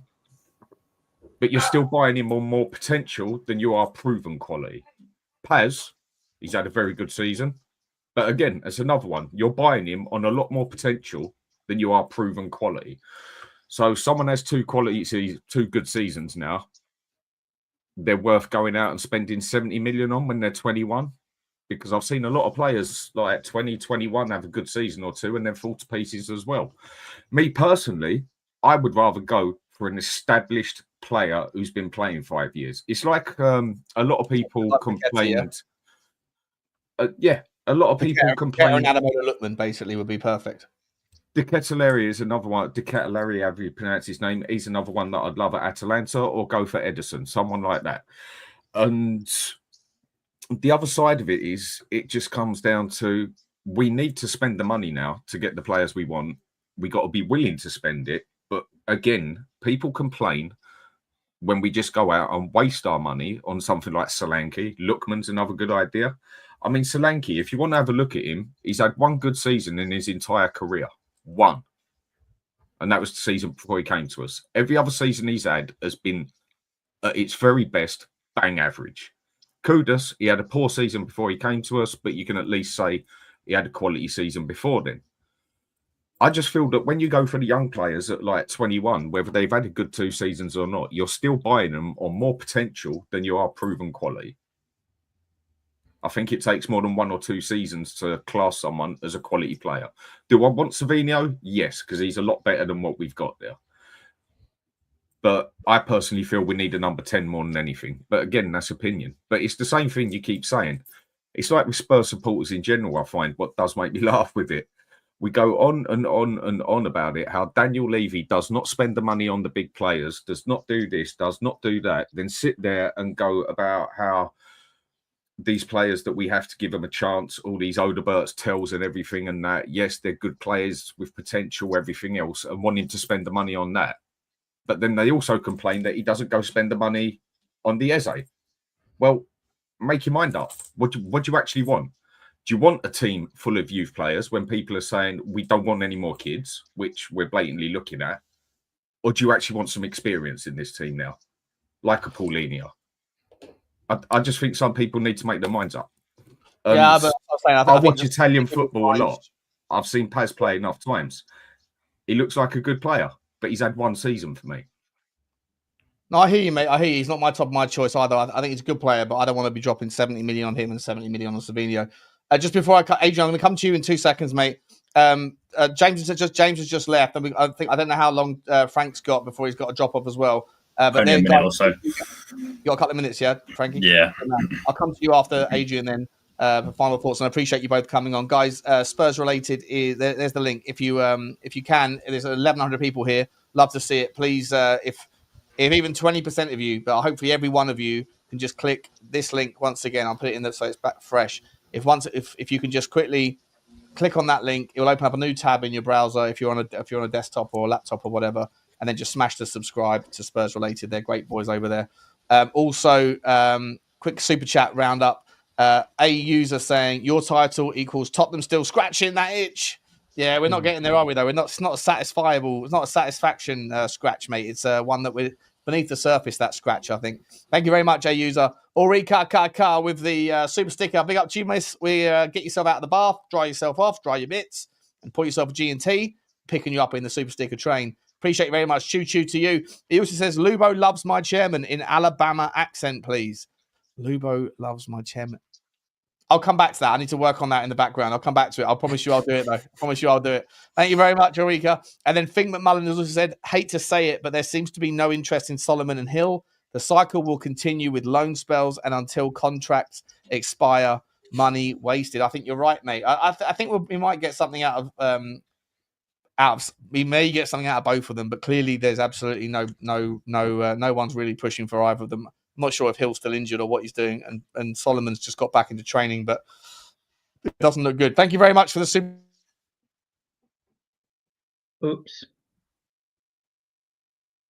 Someone's flying a lead balloon, knocking a signal out. All right. I lost you then. I don't know what. My internet's absolutely fucked. I apologise. Thank you, Finn. Super chat, my man. Adrian, I'll come to you, mate. What's your thoughts on what we're talking about, really? Essentially, like, is Savinho worth money? On your earlier question, but we aren't looking at that position. I think the biggest loss to us would be VDV. We've got no cover on the left apart from Davies, and Davies is kept, but I think he's mainly being kept because he gives us 7 homegrown. And that's Johnson's another and all that. So we're still short 1 homegrown. On the players to bring in that would do a job, Paqueta, yeah, I'll go with that because he's proven in the Premier League. If he's got no more background issues, if they've all been resolved regarding gambling, match fixing, stuff like that. Another 2 I'd really go for, I think Dan would like one of these, is Pellegrini at Roma. He's down to 1 year left on his contract. He's on $6 million a year. If they want to cut his wage bill, go and get him, because not only he can play anywhere in the middle, he's creative as well.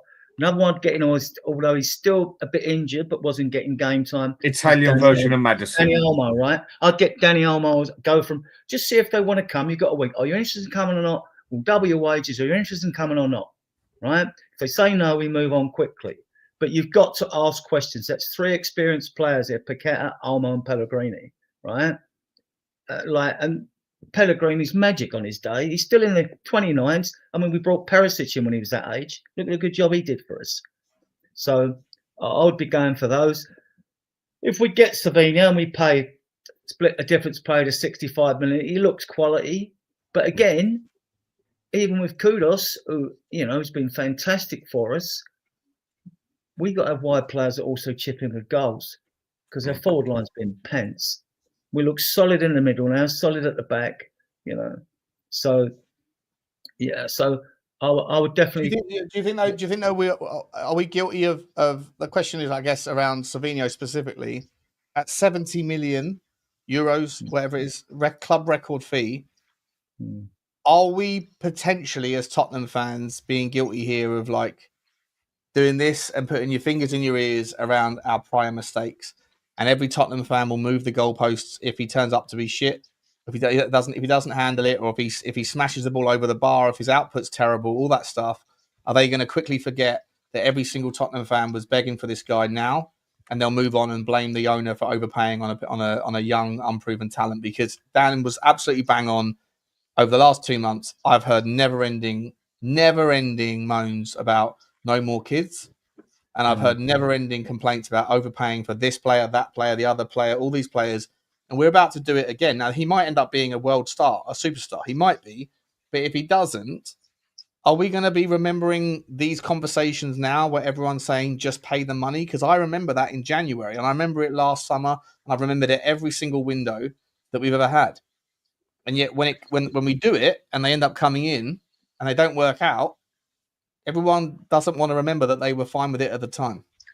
Well, he's shown he can cope in the Premier League. And when we have spent money, the ones that have failed have usually been the ones we've been brought in from abroad, like in Ndombele, Lo Celso, and Frank, mate, and Davison Sanchez.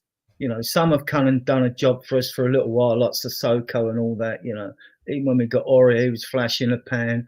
Players like most of them that have been brought in from abroad seem to have failed. And I always joke that we should never sign a player who's got the letter N at the beginning of his surname, because Ndombele, NG, Nkudu, Naibet, Norton, that's a little joke of mine. But the success rate in transfer windows for all clubs is only about 50% anyway. And then what you get with a lot of clubs, I used to throw my hands up in despair when you bring a player in who's good, but he's good in that position when you need it to fill another hole.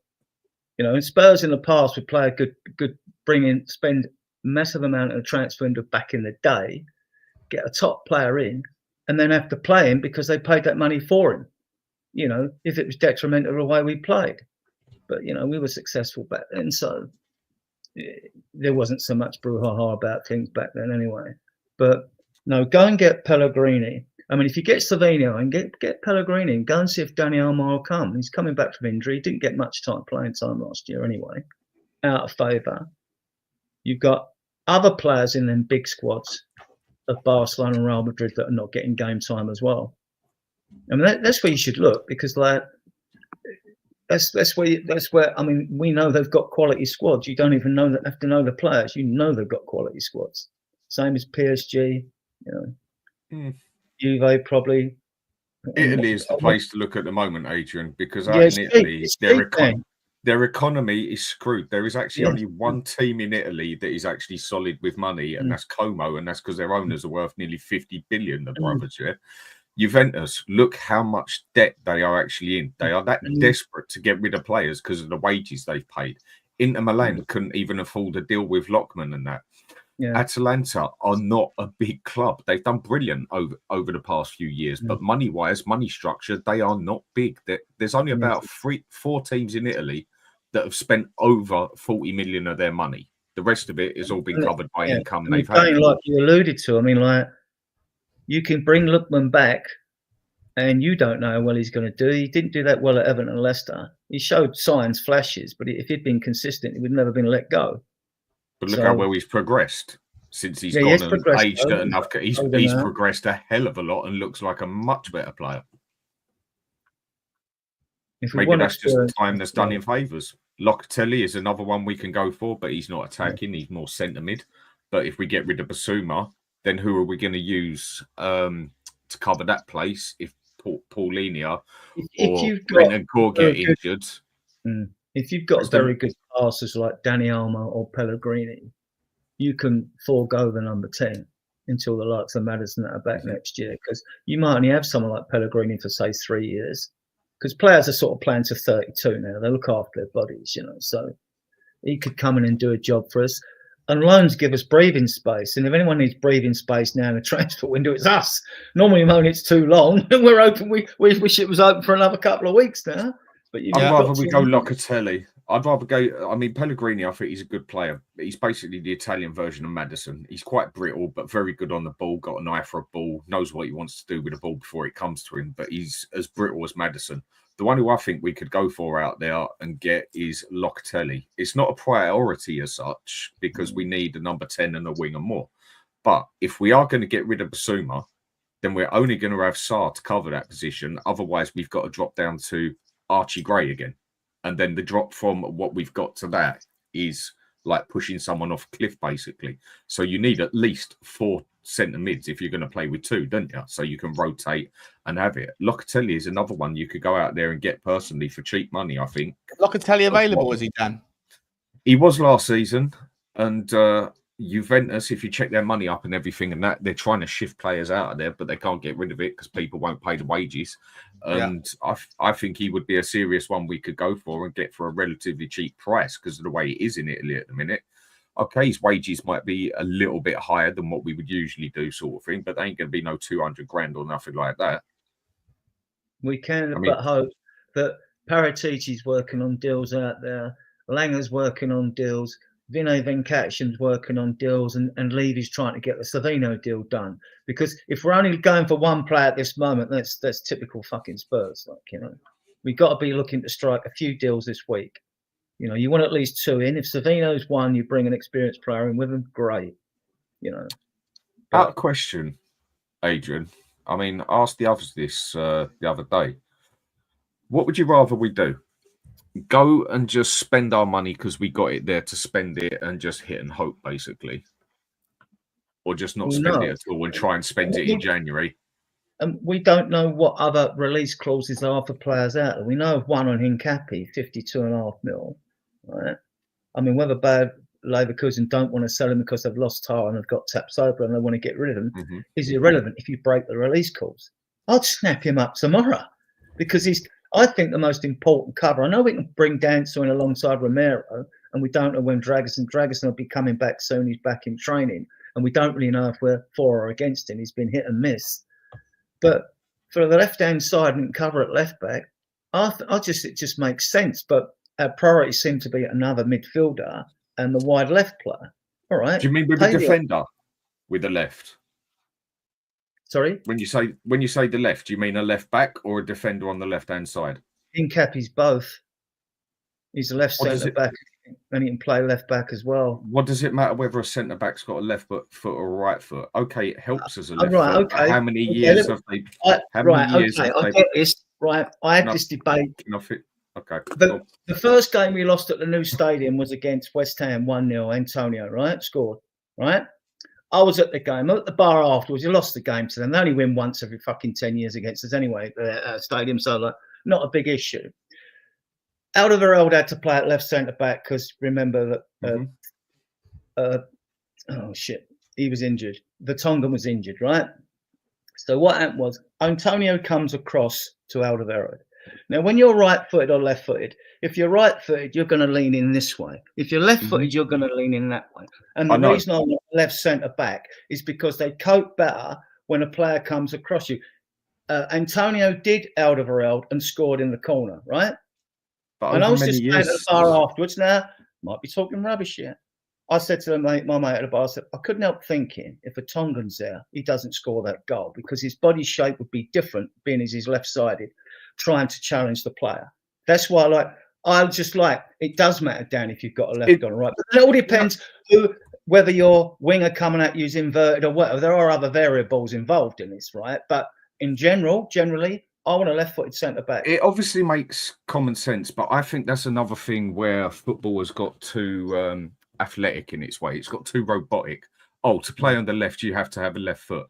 I mean, to me, half of what you said there is pretty much BS because over the past 20, 30 years, 40 years I've been watching football, I have seen so many right-sided good defenders play on the left side of a defence. Because you don't get many left-footed players, do you, really? Left-footed is a bit of a numb side, yeah? And I've seen left foot. I can get totally what you mean. If you've got a left foot and you're on the left side, it's going to do you favours, yeah? But I have seen so many right-footed play on the left and be just as good as any other player that's had a left foot there as well. So just concentrating on like what foot it is, I don't think it's as much of a big thing as you're seeing. But I can totally get where you're coming across what you're saying. Well, if it is for you, fine. But if it isn't for the player on the pitch, that's all that matters, isn't it? Well, I mean, how many good right-footed centre-backs have you seen play on the left side? There's been a hell of a lot more. But I do get what you're saying. It can help. Well, it helps a lot because on the left, look at it this way. When you go back to Belgium, you should have won a trophy with the players they've got. They played Vincent Kompany was in a centre-back. And the reason we were so good against wingers back then was because the Tongan played at left-back. And Alderweireld played at right back, which was a great bonus for us because it meant that when you did get a fast, really tricky winger, they were used to playing against. It does help. So I mean, okay. I mean, like this is subjective. It's just opinions, but I mean, like, and it's not that teams want to play a right-footed centre back. They'd all love to have a left-footed one. I'm sure they would there. But you know, it never really used to bother anyone that much. I mean, yeah, it was always a help as such. It was always an advantage in a way if you look at it like that. But it's only over the past few years that it's actually bothered people so much that your left centre-back has to have a left foot. Well, 10, 15, 20, 30 years ago, no one actually gave a monkeys about it because I've seen just as many good right-footed ones on the left. I just don't think it's as serious as some people make out, but you have to have a left foot to play as a left-footed centre-back. I think these days, centre-backs need to be ball players as well. More so than 20, 30 years ago. Sometimes, yeah. And I think it's, you know, if you look at play, I mean, I remember watching Dragusin came in at Fulham season before last when they beat us 3-0 at Craven Cottage. And Dragusin looked so uncomfortable in that position. Danso's better on the right-hand side as well, much better. And I think, you know, when you see, and I know I saw a comment how well Spence is playing on the left, defensively in a much smaller space which Spence is defending.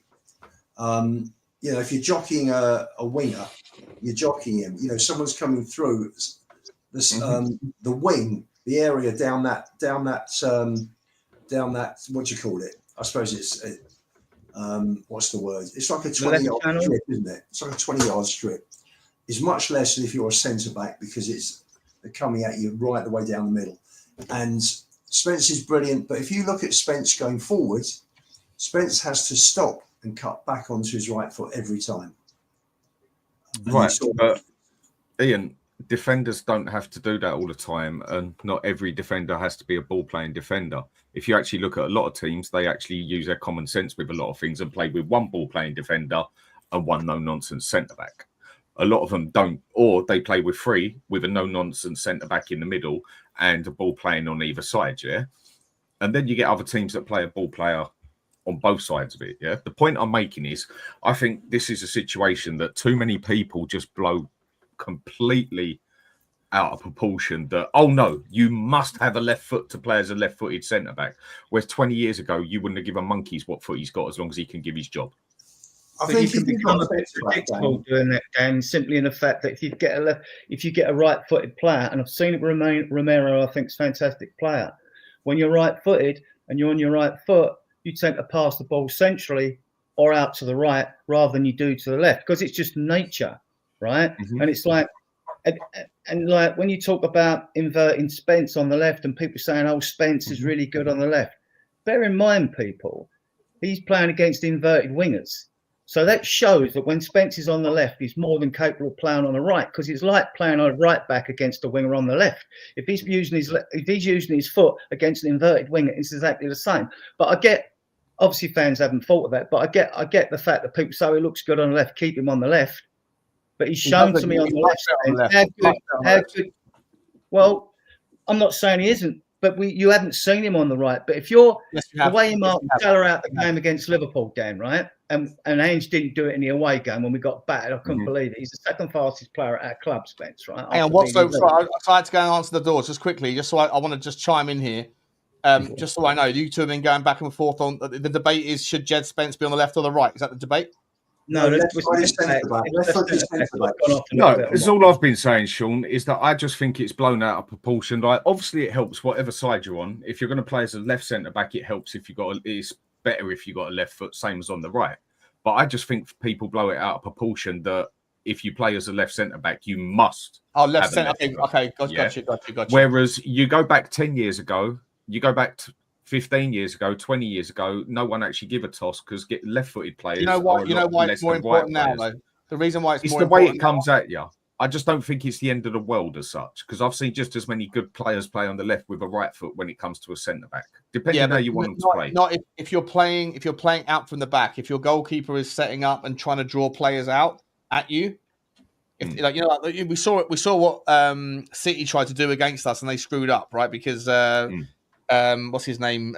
James Trafford shit himself basically, and we've seen Tottenham have the same problems last season as well a couple of times. The reason why a left-footed, left-sided centre back is more, or at least a competent left-footed, left-sided centre back is very important, is because of the way it's more important than ever because of the way that teams play football now. With the goalkeeper doing like stepping up a little bit, playing a sweeper keeper role, and also when they try and draw players out from goal kicks, that you need to have the ball. The way that the way that the goalkeeper will present the ball to the centre backs, it allows them to open their body up when they're trying to bring the players out. So it's not essential. I hear you, but that's basically what I'm saying. I don't think it's the end of the world because it is made out. I mean, I do totally get all the sides to it that do help, but it is made out so much these days that unless you're left-footed, you can't play as a left-footed centre back. Whereas I think it just closes off the game. A few players that do now, but it does help. It does help. It does help. I'm not disputing. For me, it's just if you can present the ball to the left side centre back and he's open, his body's open, so he lets it come across him.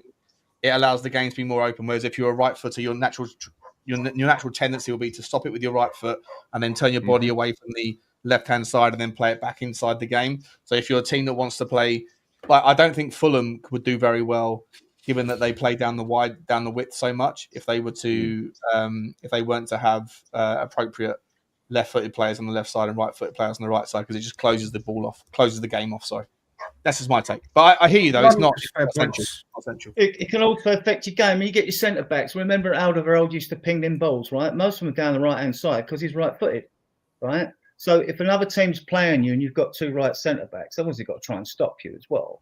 I mean, which way are you going to play the ball forward anyway? Where are you going to be likely to pass? You're going to go against your body shape and hit balls down the left-hand wing? I doubt it. So, but all teams have that problem. There aren't enough left-footed players in the game. All teams have that problem. But you could see a game where basically the other opposition know what you're doing, that everything's going to come down your right-hand side. You've got two right-hand centre backs and a wing back. But look at some of the best defenders there's ever been that's played on the left-hand side of a defence, and they're right-footed. All I'm trying to say here. I'm not saying it's not an essential. It is made out these days like it is a must. There is no other way to do it, and to me, that's just being narrow-minded. It's not the end of the world. Narrow-minded because it's opinion, Dan. So that's a wrong term to use, a wrong descriptive narrative to use. I wasn't aiming at anybody in particular. Let's not get into semantic arguments. That's it wasn't meant like that. I put it the wrong way round. My mistake. Yeah, of course, I put it the wrong way round. Let's I hear Dan. It's fine. Let's move on from the conversation around left-footed and right-footed centre backs. Let's talk more about the midfield. Right. I want to ask you this question, boys. Bentancur, is Bentancur back to his best, or is he the recipient of the calming composure that is presented with a 6 that is a proper 6? With Bentancur was playing with Bissouma behind him, I thought he was all right last year. When Bentancur was asked to play in the 6, everyone was telling me that Bentancur was a baller and he was great against Frankfurt, etc. I was like, I don't think he is. I don't think he does the 6 job very well. I don't think he's tight. He's not touch tight in the rest defence. I don't think it makes sense to me seeing him there. Now that you've got Polinia, are we going to see Bentancur back to his very best, or should we still be looking for a better 8 than all of them? A better 8 than him, a better 8 than Berghvall? Lubo, start with you. I think Bentancur's getting back to his best now. That we saw before that horrendous injury he had at Leicester. I really do. And, and he had a really good relationship, really good partnership with Højbjerg, didn't he? For one season. He's who was again a 6 rather than an 8 that Bissouma is. So for me, I think it looks very good. We do need a 10, but I think the way that the midfield are playing at the moment, I think it's just superb. I think those 3 together are, they're smashing it, to be fair. And I think, has he signed a new contract, Bentancur? No, they want him. Frank wants him to. He hasn't yet. I'm sure he will. And, him and Romero are very close. Romero's just signed. So I can see Bentancur signing.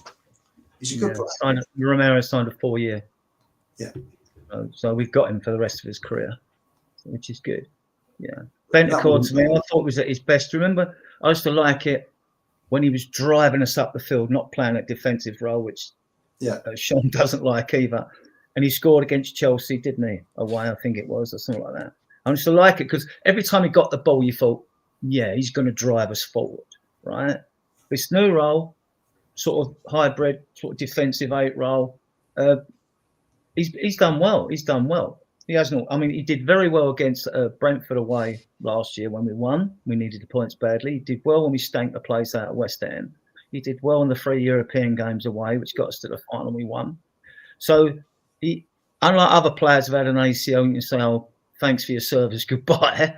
He seems to recover. Maybe it's the position, and maybe it's because him with an ACL in a position. It's not. He doesn't lose his game because he doesn't have to rely on pace. He's not a Michael Owen or a striker or a winger that relies on that pace. If they do this ACL, they use a yard of pace or something. So I like the player, and I think working with Polina, we need another sort of defensive type or multi-role midfielder that can do it all in there. So passer really. I mean, Danny Almo. I mean, he can do it all. He can do it. He's not coming to Tottenham, Adrian. Yeah. I think what I like about Bentancur, Adrian, is that he's very good on the ball in tight situations. He's calm. He's not as good as Dembele, but he's Dembele-esque in the way that he can hold it in tight situations, turn, keep the ball, lay it off. You never worry that he's got the ball, it's just going to bounce off him. You know, he's trying to trap it like a bag of cement. I think Bentancur is a very, very good player. I think he's not a hurried player either. I mean, like, he seems to make good players make time and space. They seem to make the short time they have on the ball. They seem to be able to see something and do something with it. When he came on as a sub against Burnley, calm. There was a certain calmness about it because we're trying to see the last 15. It was so it's an experience again, which Dan's alluded to, and lots of podcasts alluded to. We need experience, not kids, and that's what players. He's done it. He's won things at Juve. You know what I mean? He's got that calmness as well about him. He's not always been at his best, but then usually when he's not been at his best, neither is the rest of the team. So, you know, Greg's just put up Bentancur is slow. I mean, Ray Wilkins was a very, very good midfield player. Didn't have pace.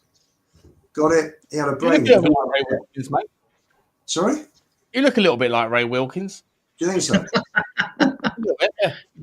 A lot of viewers won't have a clue what you're talking about, John. Good player, though. He was a good player, Ray Wilkins, back in the 80s. Very, very good. Ray the Crab, remember? Ray the Crab, they called him. That's right. Sideways, the right to the left. But all right, guys, listen. What we doing here, right? So let's just get down to brass tacks. We've got, what is it? 7 days. 7 days and 2 hours. 2.5 hours. Are we going to have a memorable transfer window for the right reasons? Yes or no? Is there going to be one signing, two signings? If so, who? Could there be any new names? Could Johan Lang, although I think Johan Lang's been sidelined, I think he's done, by the way. But could there be any surprise names that are not currently out there? Or have we covered them all off in our various conversations over the last month? Is there any chance that there's like a name out of like the blue, like an Oyen Sunset, someone like him that's going to make everyone go, oh, I didn't know that was going to happen, and I'm very happy with it? Or are we, if we're going to sign anybody, have we already been linked with them already? Someone like Gift Orban, Sean, yeah? no. Not Gift Orban, no. This is the Dutch league problems. You never know with Paratici. You never know. If it's a surprise, then Paratici will go to Italy and bring someone back, or two. But otherwise, it's got to be a deal or probably a loan, because I've lost faith in our hierarchy to get these things done. To be honest, after the joint clusterfuck of Morgan Gibbs White and Eberechi Eze, you would like to think that, you know, we've got deals we've had from the beginning of the season. Don't forget, not just round to now, to compile list of players that we might be possibly interest in, and conversations should have taken place with loads of agents and players leading up to this point, where in theory deals should be virtually ready to be signed off for them to come. Now, if they're third or fourth choice, the last thing you don't want to let anyone know that they're third or fourth choice, because then a player might think, oh, I ain't coming to you, Spurs. I was fourth choice. You didn't really want me. Now you're desperate. You want me in, and then I'm not guaranteed game time. Any foreign player that comes into this club now is going to want to go in the Champions League squad. And by the way, that's announced on this Thursday, the 28th. So I'm sure you'll all be doing shows on that. So we should have deals signed off. I mean, ideally, I'd like another 3 in, but I think we'll get 2, probably Savino and another. Who that another is, I haven't got a clue. Dan, what are you saying, mate? I honestly don't know where we're going to go. It's that other side of me as well. It's not my money to care about, but do I want to go out and just spend money that could be sensibly spent elsewhere? I've just got a bit of an issue at the moment of buying kids. I've had enough of buying kids because kids have been pretty useless to us in the past season, like totally useless. Well, one who actually managed to cover a couple of positions. Others just, I mean, look at Odegaard and Tel. They have been absolutely shockingly bad. At least Gray was able to cover a centre-back and a right-back. I just want some actual experience in that team, like we've kind of got with Paulinho. I want a couple of players that are 25, 26 years old with excess experience behind them, so that the younger players, if they're going to stay, can actually look up to them. Sure. I mean, are you telling me that a 20-year-old player is going to adore a 21-year-old player and look up to him? I don't see that happening. It's just, I wouldn't say no to Savinho. Totally want him, but it's going to be a tricky one. I think we'll see a buy. I don't know what. I don't know what Spurs are thinking at the moment, but I think we'll also get a loan in there as well. Who do you think the loan will be? Could you see Savinho coming on loan in the end? Doesn't that make more sense? Doesn't that make more sense? If Man City don't want to sell him because they think he's going to turn into a monster, couldn't we do a loan deal for right now and then kick the can? I don't think that'd be the worst idea, would it? I don't know. Yeah, give them 5, 6 million, 7 million, or whatever. Do a loan deal with an option, but the option's pretty expensive, pending certain things. And maybe even Manchester City can pull the plug if they don't want to do it at the end of whatever. But isn't that a way to get him the minutes that he wants and allow Man City to keep hold of the player that they think is going to be a monster? And then we've got a year then to figure out what we can do next summer. That would suit them. That'd be a good idea. That would suit us more than them. If we're going to give them on paper 70 mil, they can replace him by going for Rodrigo. Rodrigo started tonight, so maybe he's not as unwanted as people were suggesting he was. Because he's struck. I mean, you've got Bob there and Doku there. All right, it didn't do too well against us yesterday, but that's not going to be the case throughout the season. They brought in some quality Man City, but yeah, I don't see Savinho getting it. He'd get more game time at Spurs than he would at City. Definitely get more game time. And he'd be told that, and that's encouraged him to want the move. The other thing also is that Ancelotti's taken over as manager of Brazil and dropped Savinho from his first squad.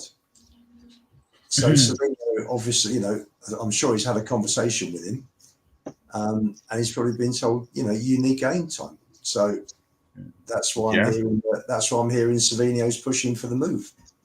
It's got more than I think going for loan wouldn't be the worst idea for him. And like I say, the reason I keep saying I want experience is because I don't want to be in a situation where we're playing Juventus, where we're playing Bayern Munich, where we could be playing Real Madrid, we could be playing Barcelona, we could be playing whoever, and then we have an injury, and all I have is an option in that space really is Odegaard, Tel, Gray, or Johnson. At least Johnson does more than Tel, or even Berghvall. I think Berghvall would be good for us. Do I think he's a Champions League established ready player? Not a chance in hell. I think his first two parts are good of him, but I think he's got a lot to improve with his final pass and shot. I mean, would he be a first player you would pick on a team against Juventus, Inter Milan, Real Madrid? Would you want him? Would he be a first player you'd pick in that first 11?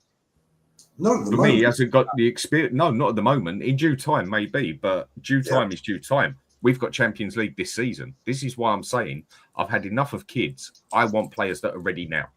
Yeah, but we're seeing, aren't we? We're seeing what's happened at Spurs since Frank came in.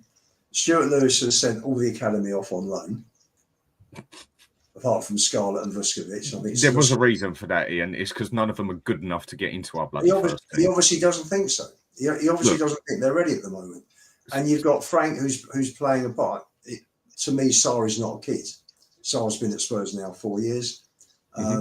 He's a proven international, and he's hardly playing any kids at all, is he? Frank. Would you be okay? Would you guys be okay, right? If Savinho falls apart, and then the market just seems untenable, would you be okay if Thomas Frank came out? He's already said, I don't just want anybody, I want the right people. If the right people aren't available, I'd rather wait until January. January's not that far away, right? Obviously, January is a difficult window to do business anyway. But if this is how the window shuts and we don't bring anybody in, but Thomas Frank has basically said we couldn't get the players we wanted and the ones we wanted didn't want to come or whatever, is that acceptable? It's not his fault, though, is it? He was brought in. The transfer window opened on the 1st of June. This is typical of our club, right? We get Frank in, then we have to have meetings with him to decide what players he wants and what he don't want. We don't know if the list we already had were compatible, who he would like This to bring weren't compatible. He's already said that, basically. Right. He's inferred that, hasn't he? So we waste like 2 weeks of that window straight away. Out of 12, though, it's still no excuse because we've had more than enough time. We've had more than enough time to get a solid list of players, and we should have them. It's just that we don't know how a recruitment team works. Ideally, you should be working on more than one deal at the same time. So Do they know how they work, Adrian? Vinny Venkatesham's come in as CEO, and Johan Lang's. I think Johan Lang's done okay. He would have been sacked. He would have gone with a coal. I know you're not keen on him, Sean, but he would have been cold with the rest that have gone. There's been a massive clear up. Johan Langer. I mean, if you look at the players he's brought in, I'm not keen on who? I'm not keen on Johan Lang. Is that what you said? Yeah, are you or not? Not particularly, but Okay. I don't think we're privy to anything that goes on in that regard. So, like, The whole you know, thing, I think isn't it? we allocate our affiliations and our thoughts around directors of football based on who we bring in, not who we don't bring in, and not who we don't know were, you know, considered possible but then didn't work out. We don't know anything. Let's be entirely honest. As fans, we're left to feed off the scraps that Romano and Give Me Sport and Caught Offside. And that, you know, as Stelios correctly said, by the way, as much as I've disagreed with a lot of the things he says about Levy and all that, you know, he's bang the fuck on when it comes to there's an entire subsector, sub-industry. Think how much money is put through the game of football. It's obvious that there's subsectors that thrive off of that. And you don't know whether Romano's taking bungs from, you know, certain players, certain managers, certain agents, certain clubs of other clubs that are, certain people at other clubs that are trying to like pay him a few £100 or whatever, or a couple of grand to like put out and try and ruffle some feathers regarding players, unsettlement, all that stuff. We have absolutely no fucking clue what is going on. And yet when it comes to directors of football and our opinions of them, it's essentially primarily based on who did you sign and did they work out? And yet, Johan Lang might have never wanted us to have signed the 25 players that we've been linked with, but that didn't make it. And then we sit there and think, oh, when Bumo got slipped through the net, did he, or were we never in for him? We don't know. Yeah, we don't know, right? Was Eze really ever coming to Spurs? We don't know. For every like mainstream ITK, and there's about, I don't know, 4 or 5 of them that you listen to, there's like every one of them's got a different tale to tell about how that story played out, and they all chalk and cheese. Johnny says one thing about this thing, and he knows people. Eberici Eze's cousin said that essentially that Tottenham were never on board, like they were never really a viable factor. So like you don't know. Even people that are like very close to the story are telling 2 entirely opposite stories. So I'm just saying, like, if we're going to land on an opinion of Johan Lang, it's based on the players he signed, not on the players that he wanted, not on the players that the club said no chance, we're not going to go and pay that money, not on the play. We have absolutely no idea. So when I say I don't rate Johan Lang, it's based on what I think I know, but I really don't know anything at all. It's always a recruitment team. So it's that you can't believe it. You've got Vinny Venkatesham, right? Then you've got Johan Lang. Then you've got Rob McKenzie, who's chief scout. Then you've got Max Legger, who's first team scout, right? Then you've got your manager. So that's 6, right? Without anyone else that, you know, there's obviously like, there's a guy we've got up at Man United. I think he's got a very funny name. He's head of strategy, right? So he's got to be involved in that as well. Like, so there could well be 7 or 8 involved that sit down and discuss and get these lists and then they like compare videos or whatever, because you'll be given all the data analysis. All clubs will pay a fee to lots of them big agencies out there for all their data and analysis they've got on players. So they'll be given that for a price to look through and do all the analysis. And then when you think, okay, we'll go for him. Have we watched him? No. Well, okay. Now we go and scout the player. We've got the analysis and we go and scout him. And you should be doing that throughout the season, right? But I don't know if we're doing it, Sean. I mean, we've failed better in the transfer market recently. With what I call, we have failed better in the transfer market. But we're still not on Adrian, everyone 2 weeks ago, when it looked like we were about to sign Eze and that Savinho was good, everyone was telling me, you know, you can't blame Daniel Levy. You know, like all I wanted was ambition to be shown. And that was on the presumption that we were going to land one or two, but it was the story was the ambition's been demonstrated. That's all I've ever asked for. And this man right here was one of them. And then as soon as it falls over, you go on Twitter, fucking bonfire night, Guy Fawkes, Daniel Levy, right? Burn the guy. Also, when we do go for experience like Dan and Luba have alluded to, look what happens when we go for experience that's proven Premier League. We know Kudus could do it in the Premier League. Paulina in 23-24 season made the most tackles at Fulham, blah, blah, blah. We bring those two in. They're game changers. Straight away, they are game changers, both of them. I'm delighted we've got a pair of them. When have we brought in a better pair? When? Under Levy. When have we brought in by the way, the window's not that bad, right? You sign those two game changers. You've also got Cuti Romero on a new 4-year long-term contract and Jed Spence on one too, who I think is the most... and paid for Danso. And Danso, and we don't know about Kota Takai, and obviously, all that stuff. But even if the window does shut now, even if it does shut the way it is, people are going to say this window's a 2 out of 10 because they want it, because agendas have got a agenda, but it really isn't. Because it's been stretched out and it's exhausted the fan base as usual. So they think, oh no, what an awful window. It isn't an awful window, but it just, even to me, I don't know, it isn't. But even to me, it seems it is. It seems it's been an awful window, I don't think it is. I don't think it's an awful window. I think the optics around what's happened in the last month make people think it is. Yeah. But actually, it's still one of the best windows we've had for a long time, even if it ends like this. I hope it doesn't end like this. I really do think we'll get one in. But, never sure. Last question for you guys before we round off. So it's just to mention out, Lubo, how's the window? Is the window right? What's the window right now overall? If it was to shut like this, thus far, what is the window out of 10? 4 or 5 for me, because we're still well short, and I think we always seem so well short relative to what expectation? I'll give an example. Well short of what we need. I think that we saw that PSG last 10-15 minutes. We were short of the right players to come on who would have seen out the game. Yeah, but relative to what expectation, though? Is it well short of what we need to put on a title challenge? Or well short of what we need to finish 10th? Well short of what we need to win the Champions League? Well short of what we need to get out of the group stage? Relative to what expectation are we well short? We are well short, for me, for challenging for top 4. Well short. I think top 5. Top 5, yeah. Don't think we're quite there yet. I think, listen, we had 28 points to catch up on Newcastle and Villa.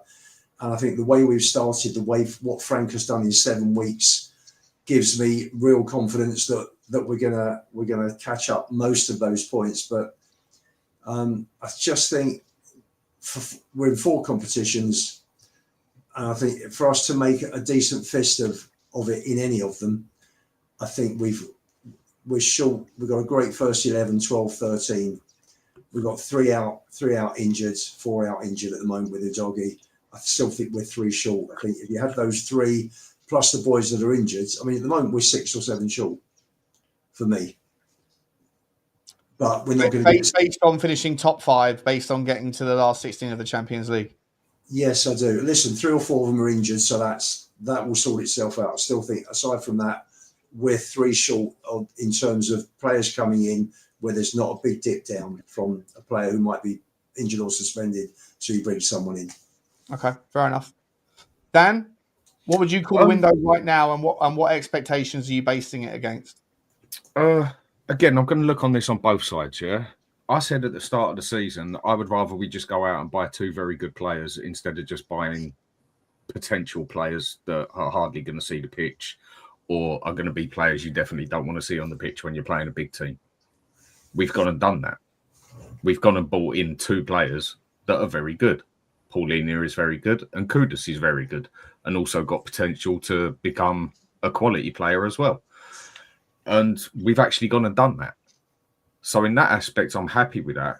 And I think a lot is what is being missed here is people are panicking because of the injuries that has happened. Now, if we wouldn't have had this injury with Maddison, I don't think people would be panicking so much.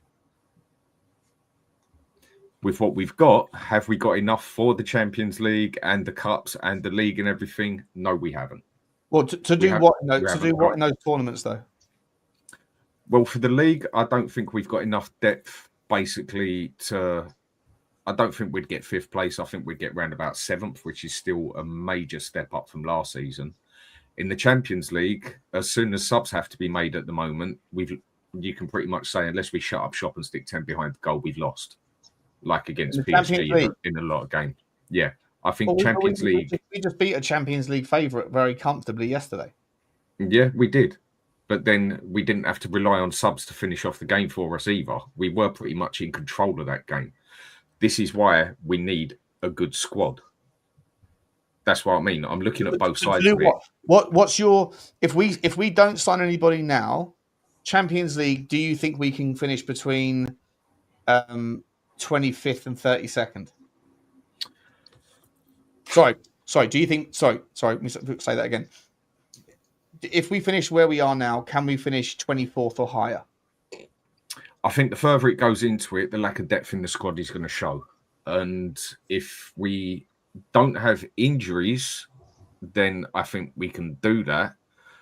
If we do have injuries, which we usually do, just probably not to the extent of last season, because a lot of those injuries was down to the way Ange played football. 100%. If we do start having injuries, then we're going to be in big trouble. We lose Paulinho. Who the hell we got to cover him at the moment? Yeah, 100%. I agree. And it's no dig at no one but Archie Gray, and he touched the ball once against the PSG team. So I don't even want him touching that pitch in that Champions League. He shouldn't even be in the squad. He's not ready for that sort of thing. Then you're going to have to bring Sarr back and possibly bring Berghvall forward. And then what's that going to look like against a team like Real Madrid, Bayern Munich, again, going even against someone like Leverkusen or going against someone like Juventus or whatever? We've got absolutely no depth on that squad. But on the other side of it, we have gone out and got two very good players in positions we needed. We just need to still get at least another one player in there, whether it's a winger or a number 10, to give us that stability up front. I think. We're not linked with another 6 anyway, right? So, if Paulinho gets injured, it does. We are not going to be getting a better 6 than Archie Gray between now and the end of the window, are we? You know, then we would be screwed. That's just that's the dice we're going to have to roll, because we're not in the position to get to where Arsenal are just yet. So this season, Mike, I guess to reinforce the point is, if you're giving the score out of 10 thus far, even if you go and get a Savinho, I think everyone said to me, if you get a Savinho and an Eze, and I'd make the assumption that same thing is stretched to if you get a Savinho and a Paqueta, or if you get a Lookman and a Paqueta, for example. If you bring in that 10 and that left winger, people were saying it's going from a 4 or 5 to an 8 or a 9, right? But you're still not going to have that defensive cover that people are talking about. You're definitely not going to have the 6. The 6 is not. We're not getting another 6 in this window. It takes time, doesn't it? Of course it does, right? But if Paulinho goes down injured, and I hear you, we're fucked. But we're not bringing in another 6 this window, whether there was another 2 months in the window. So it doesn't matter. So if Paulinho goes down injured, or if his form drops, we're fucked either way. If we go and get a number 10, then we don't have to play Pape Matar Sarr there, who blatantly is a number 10 player.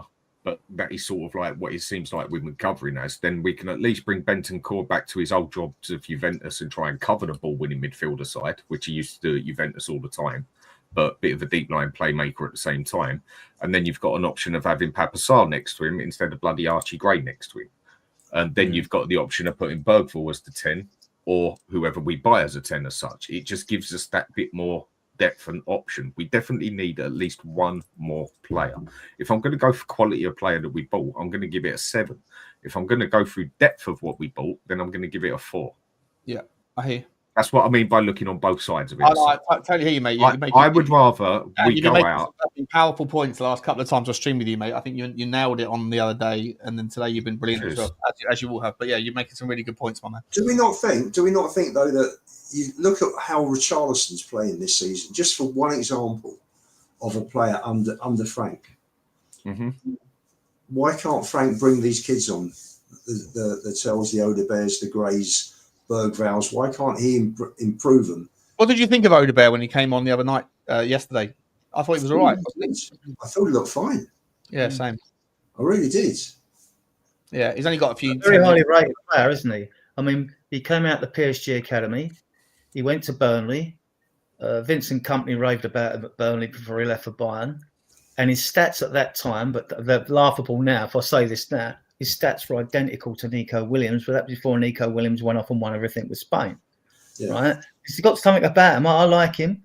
The other thing on Tel, I mean, these are puzzles, right? We got Tel at reduced rate on the deal.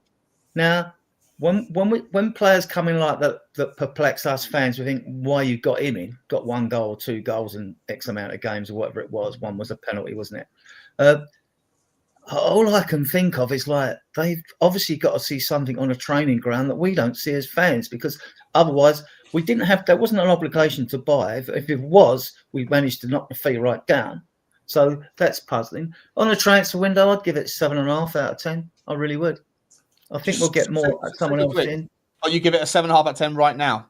Yeah, I would. Yeah, because it wasn't just them two. Getting Romero on a 4-year deal, I think that's a game changer. How are we ever going to replace the best ball passing centre back in our league? And not only that, Adrian. I think you said this earlier. I think it was you that said it. I didn't pick up on it at the time, but I wanted to come back to it. And it's a very uncomfortable thing to say against a legend that was our club guy in Sonny, but he was a terrible captain. He wasn't a good captain. As much as he lifted the trophy, he also oversaw our worst league performance.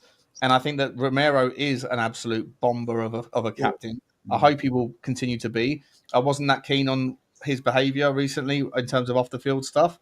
But I think that he is the sort of leader that you do want. He is the sort of guy, especially if he learns English and he's here for the long term and he becomes, properly fluent and everything. I think that hopefully he will mature into a full-on 100% professional, but his tenacity, his aggression, his leadership, his like big game moments, all of that stuff is going to penetrate through. And I think that also leads into why, if you were to get a Paz, Argentinian, if you were to go and get a Paqueta, if you were a Brazilian guy, if you were to go and get a Savina, all that South American influence, all of that stuff is, or a Garnacho even, for what it's worth. Like he there's no chance Garnacho acts up when Romero's the captain of the football club. I just wanted to quickly, so a great point you made. I think if it was you, Adrian, I think it's a great point. Just quickly, I've got a couple of minutes, guys, because I've got to go across to Football Inc. And you guys who are watching this, we're going to redirect you all across to Football Inc. in a couple of minutes. We're going to do an hour over there with Johnny. So I appreciate you hanging around. But just quickly, there's an interesting one here from Kevin. Because I think you're right. You're absolutely spot on, Dan, about if Pellegrini gets injured, we're fucked, right? We are 100% because Gray's not the guy. On that basis, because Gray's not ready, is there an argument to keep Bissouma? I said this the other day on a show. Well, what do you do then? Well, okay, then what do we do? Do we just drop him? Because, I mean, for me, he should be gone, yeah? But if you want to look on this on a professional manner and not a mental and personal manner, what do you want to do then? Get rid of him and we're not going to replace him. And then, yeah, great. We've got Archie Gray against Real Bloody Madrid. Excellent. Or would you rather basically sit there and muscle it out for another season if we're not going to replace him and at least have someone like Bissouma come on? So what's going to take part here? Is it going to be people's actual mental or is it going to be people's issue as such? Well, because on the issue side, he should go. But if you're looking at it from a mentality side of things, the drop is just that much massive that can we even afford to actually let him go? He's had 3 years to prove himself. Not good enough. Who would you rather on the pitch, Adrian? Would you rather we play Real Madrid? I'd rather play Gray, Sarr, Bentancur over him. He hasn't got it. When we've had youngsters in the team, we've looked at him. So you would rather play Archie Gray against Real Madrid than Bissouma? Yeah, every day and twice on Sundays. Every day. He touched the ball once against PSG, Adrian. Player, he should be able to come on that team when we've had youngsters in that team, dictate play and do it. And he hasn't done it. And the younger players have outshone him. They've shamed him. Where have they? Like in the actual European Cups, who was better in the last 3 games? He was one of our best players. Yeah, but this is the thing with Bissouma, who flashes to deceive. It's the same with Richarlison. He's got to do a lot to gain my trust. I agree with you there. He proves me wrong and kicks on and turns out to be the player we thought he would be. So, but the same as Bissouma. You can't do it consistently over the amount of games you're going to be given. I don't want you. Okay, fine, fair enough. So you would rather play on someone who's not even ready for playing for the Premier League yet, basically as a centre mid against Real Madrid, than you would Bissouma? I think Archie Gray and Berghvall are ready. I think they are ready. Yeah, Archie Gray looked that ready. He touched the ball once in 20 minutes You're against picking PSG. one game out here now. The hypothetical of playing against, let's just say, Real Madrid away from home, and Palhinha's injured, and we've got to start Archie Gray because there's no other six. I think Dan would be right there. I think then Sarr would play alongside Bentancur, and that is what I would probably play, right? But we lose the depth. I mean, when people have this bashing, it was at the beginning of the season they weren't doing it to great. It's only because Berghvall shone later on. I like them both, right? No, but like they're all saying, and he looks the more sexier style of player. No, I've said Archie Gray ain't ready from day one. Consider the fact that he's come into our team as an 18-year-old, right? Which is a big ask of any player. Yes. He's played at left back, right back, centre back. He's only played a couple of times in midfield. I watched him. Adrian, sorry, mate. Hate to cut you off, buddy. It's 7:59. I got to jump across the football wing. Right. Lubo, sorry, mate. 10 seconds, buddy. What's your take on this particular argument? Bissouma, stay or go because Archie Gray's not good enough. I know you're Archie Gray, man. If you can't replace Bissouma, you keep him. Yeah. Okay. Fair enough. Lads, absolutely awesome show. Loved having you. Thanks so much. We've got a show tonight at 10 o'clock, guys. So once guys, here's the links for Hotspur Hood. Yeah, next hosting. Please subscribe to that one. Spurs 5 is mine and Lubo's channel. Please subscribe to that one. And Spurs Diehards, he's got a show on. Blaze's got a show on at 10 o'clock. Appreciate you all. Sorry, it was a cracking debate there at the end. I would have loved to have carried on. Appreciate you all. Please do smash these guys, smash these links. Please smash the subscribe.